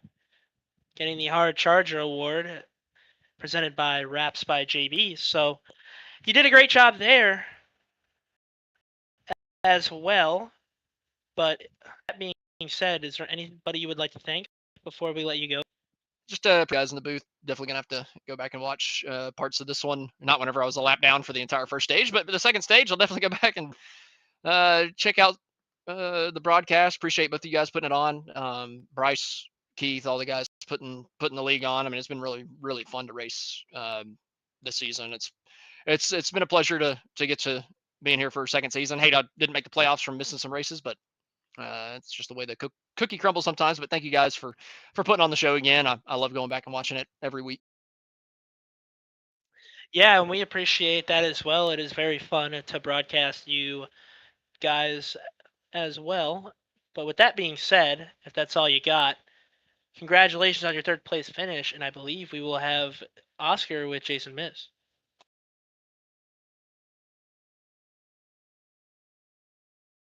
Yeah, Jason Miz here with me on pit road, and Jason, you're able to come home in second. You avoided not only one wreck on the last lap, but 2 wrecks on the last lap, and I don't know if really there is. I don't know. You could tell me different, but I don't know if really there was anything else you could have done differently. I mean, you got pretty lucky there in the last lap, being able to survive both those wrecks that really pretty much happened either right next to you or right in your lap. And obviously Talladega is always a wild card type of race, but tell me a little bit about what that night was like for you. Oh man, well, it was going great till it wasn't. So I decided I wanted to do 360s down the backstretch for a couple seconds. But the racing tonight was awesome. It was aggressively fun without being too aggressive and obnoxious. And there's last couple laps. I thought I was finishing dead last. Coming out of 4, I seen everybody going up track, and I just yanked her left and zigged when I should have zigged, like Cletus would say. I like that term, and you definitely did just that. And I want to mention something quick. You're one, if not the only driver in this field to make the switch to Ram since it's come out. How has that been like for you to be able to switch to Ram and be able to be a part of the small but fully funded and excited Ram team out there on track? Oh, that's exciting. It's always nice to drive something new, try it out. I knew not too many people were going to switch over, so I wanted to make sure we had some of them in the field, and I thought it was really cool we got it in real life, so I wanted to drive it in virtual reality. And sometimes that's what you got to do. And I'd be the same way. That Ram truck, ever since you've been made the switch over and brought it out for us to see out on the broadcast, it looks really cool to see out on track. And I think this is your best finish of the season so far. And when finish of the season, yeah. Yeah. And when trying to wrap out the season here in these next 3 races, is there any sort of goal now that you have at this point in time with the momentum? Is there something that you have highlighted in these next 3 tracks that you're like, oh, I want to go maybe try and get a top 5 or maybe even a top 3 again for you? Yeah, definitely have a goal of finishing 1 spot better by the end of the season, and definitely getting another interview, because this is actually my first interview I've got ever. Well, I'd have to say it's so far it's been a blast being able to talk to you, and I didn't want to mention that it was your first interview because I don't like putting people on the spot with it being their first interview, but I do think this is definitely one of many to come, and I'd love to be able to speak to you in these next 3 races, if not maybe at the start of next season when we kick things off again. Before I let you go there, is there any sponsors or any shout-outs you'd like to give or thank? I got the league and the admins, man. This is the best league I've been a part of ever. I look forward to doing it every week. Some weeks I haven't been able to make all the races because of, family life, but when I'm here, I enjoy myself most times. I know how that can be when racing it. Some weeks you enjoy it, some weeks you don't. But we appreciate you taking the time to speak with us. And like I said, I hope that we can speak to you more in the future. Yeah, appreciate you guys. Thank you for everything you do for the league, too.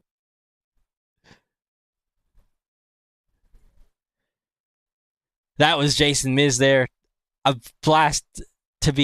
a blast to be able to talk to some of these guys for the first time. And Jason Miz definitely earned that one, being able to navigate through not 1, but 2 wrecks there at the end. And Jacob, I know from my experience, sometimes you can get lucky with the first wreck, but other times that second wreck, you don't even get any second chances. And Jason Miz was able to get a second chance there and end up in second. So a great finish right there for him.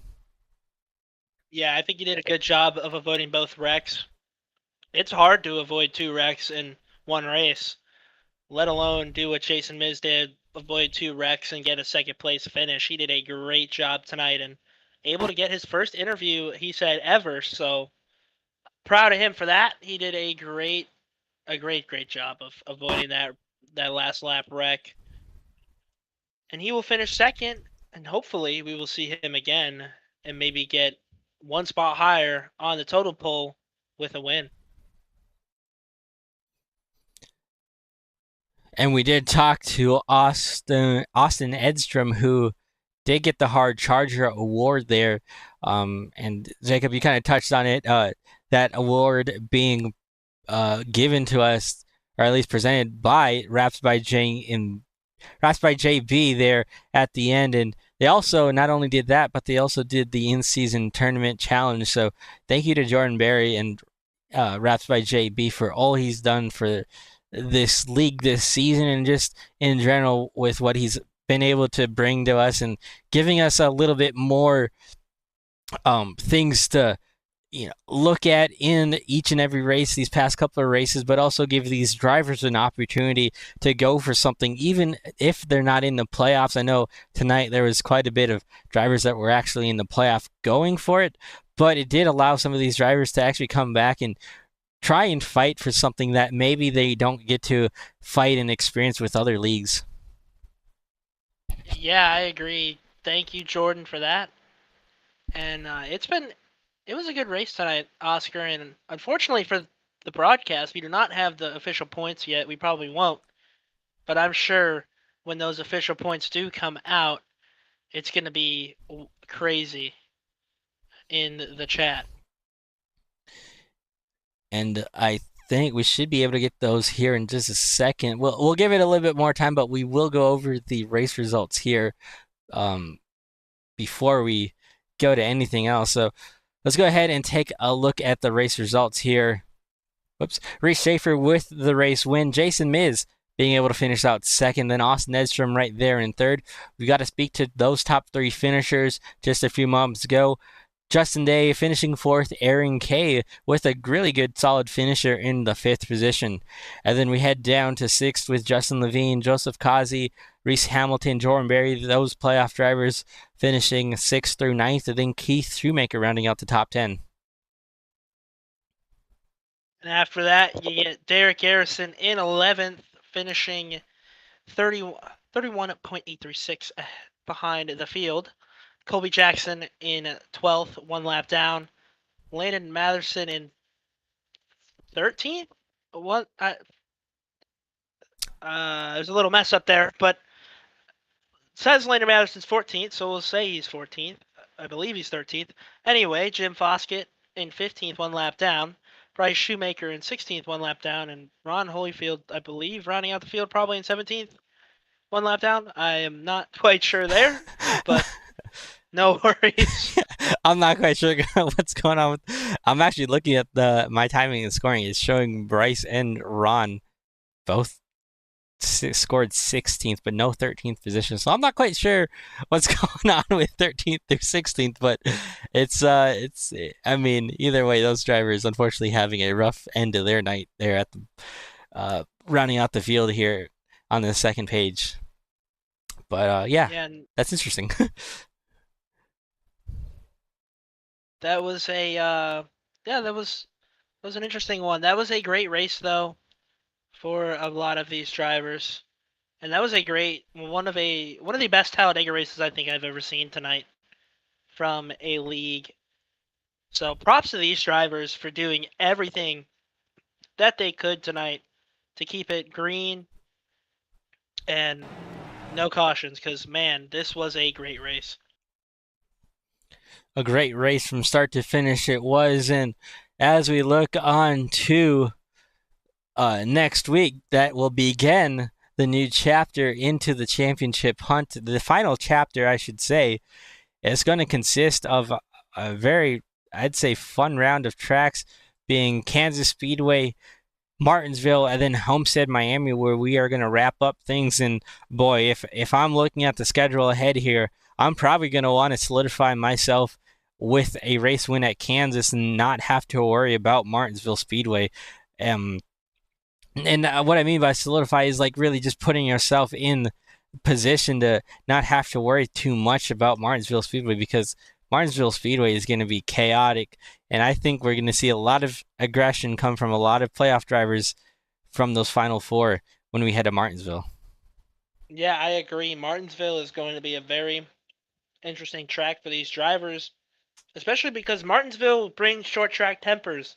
So we could see a lot of things happen at the end of the race there at Martinsville that you wouldn't see at another track. And then Homestead Miami Speedway, I mean, what a great track to be able to try and round out this season at. Personally, in my opinion, I'd rather have Homestead than any other track to round out a season. I just feel like it's such a great track to be able to bring the not only the NASCAR Truck Series to, but also the O'Reilly cars and then the Cup cars. I just love being able to say that we can round out the season at Homestead Miami Speedway, and that's going to be where we crown a champion. And there's a lot of good drivers that we think are going to be in this championship round, still waiting for official confirmation from the race team. I'm not quite sure if we're going to get those here before we go off, but Zala, if I'm in this championship hunt, my nerves are going through the roof, and I know Reese Schaefer is looking to be probably the favorite these past couple of weeks, but there's a lot of good drivers that are going to be joining him in that championship 4 hunt. Yeah, yeah, there is. And if you're, a Justin Levine, if you made it, depending on the point situation, you've got a lot of guys that are here to take Reese off the totem pole at the top spot.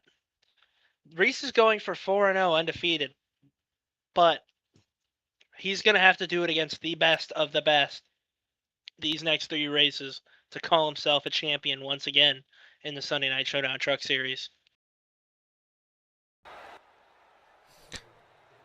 Well, Zola, I don't have really anything else to add here, and we will get those championship 4 posted on the social media here when we get them available. So make sure you check us out on Twitter at Turnsector Media. But with that, as always, I want to thank you guys for joining us here in the broadcast, whether you watched live or if you watched at a later time. And I'm excited to finish out this season with the Sunday Night Showdown Truck Series. I think you are as well, and I'm a little bit sad to see the last 3 races come so soon, but we've got a bright future ahead for both Turnsector Media and the Sunday Night Showdown Series. And unless you got anything else to add, Zola, I think I'm going to go ahead and end things off here. Yeah, well, the last thing I have to say is, I want to thank everybody for watching here on Turnsector Media, and I am very excited to continue the rest of this season up in the broadcast booth with you, Oscar, and next season. Again, like you, a little sad to see it go, but hey, we'll be back in no time bringing you more exciting action from the Sunday Night Showdown Truck Series, and I believe, I'm not going to spoil it to the people out there, but we might have a new car next season. Just saying. That'll all be things to watch out for, and we will make sure that we get all these details given for you guys before we wrap things up this season. Once again, though, I'm Oscar Jensen, joined by Jacob Zola, and thank you guys for tuning in, and hopefully see you guys next week from Kansas Speedway.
fight till the end, no matter what happens. Good day to be in victory lane.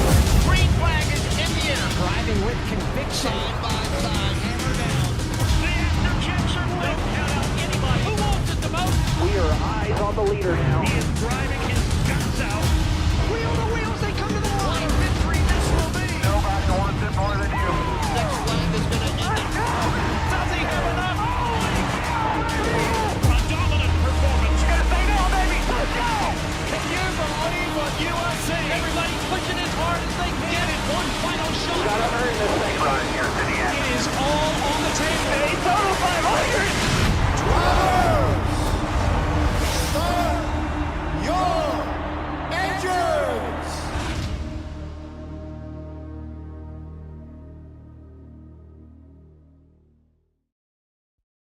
Racing isn't easy, but experiencing it is. iRacing puts you in the driver's seat with the industry's leading sim racing game. Drive on laser scan replicas of the greatest racing circuits from around the world. Go head to head against other drivers chosen by skill-based matchmaking to ensure competitive racing at every level. Compete across all your favorite series. In officially licensed cars, engineered to deliver the most accurate driving experience possible.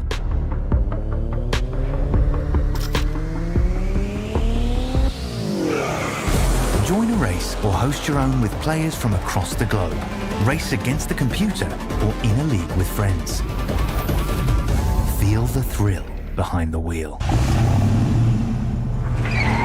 Visit iRacing.com.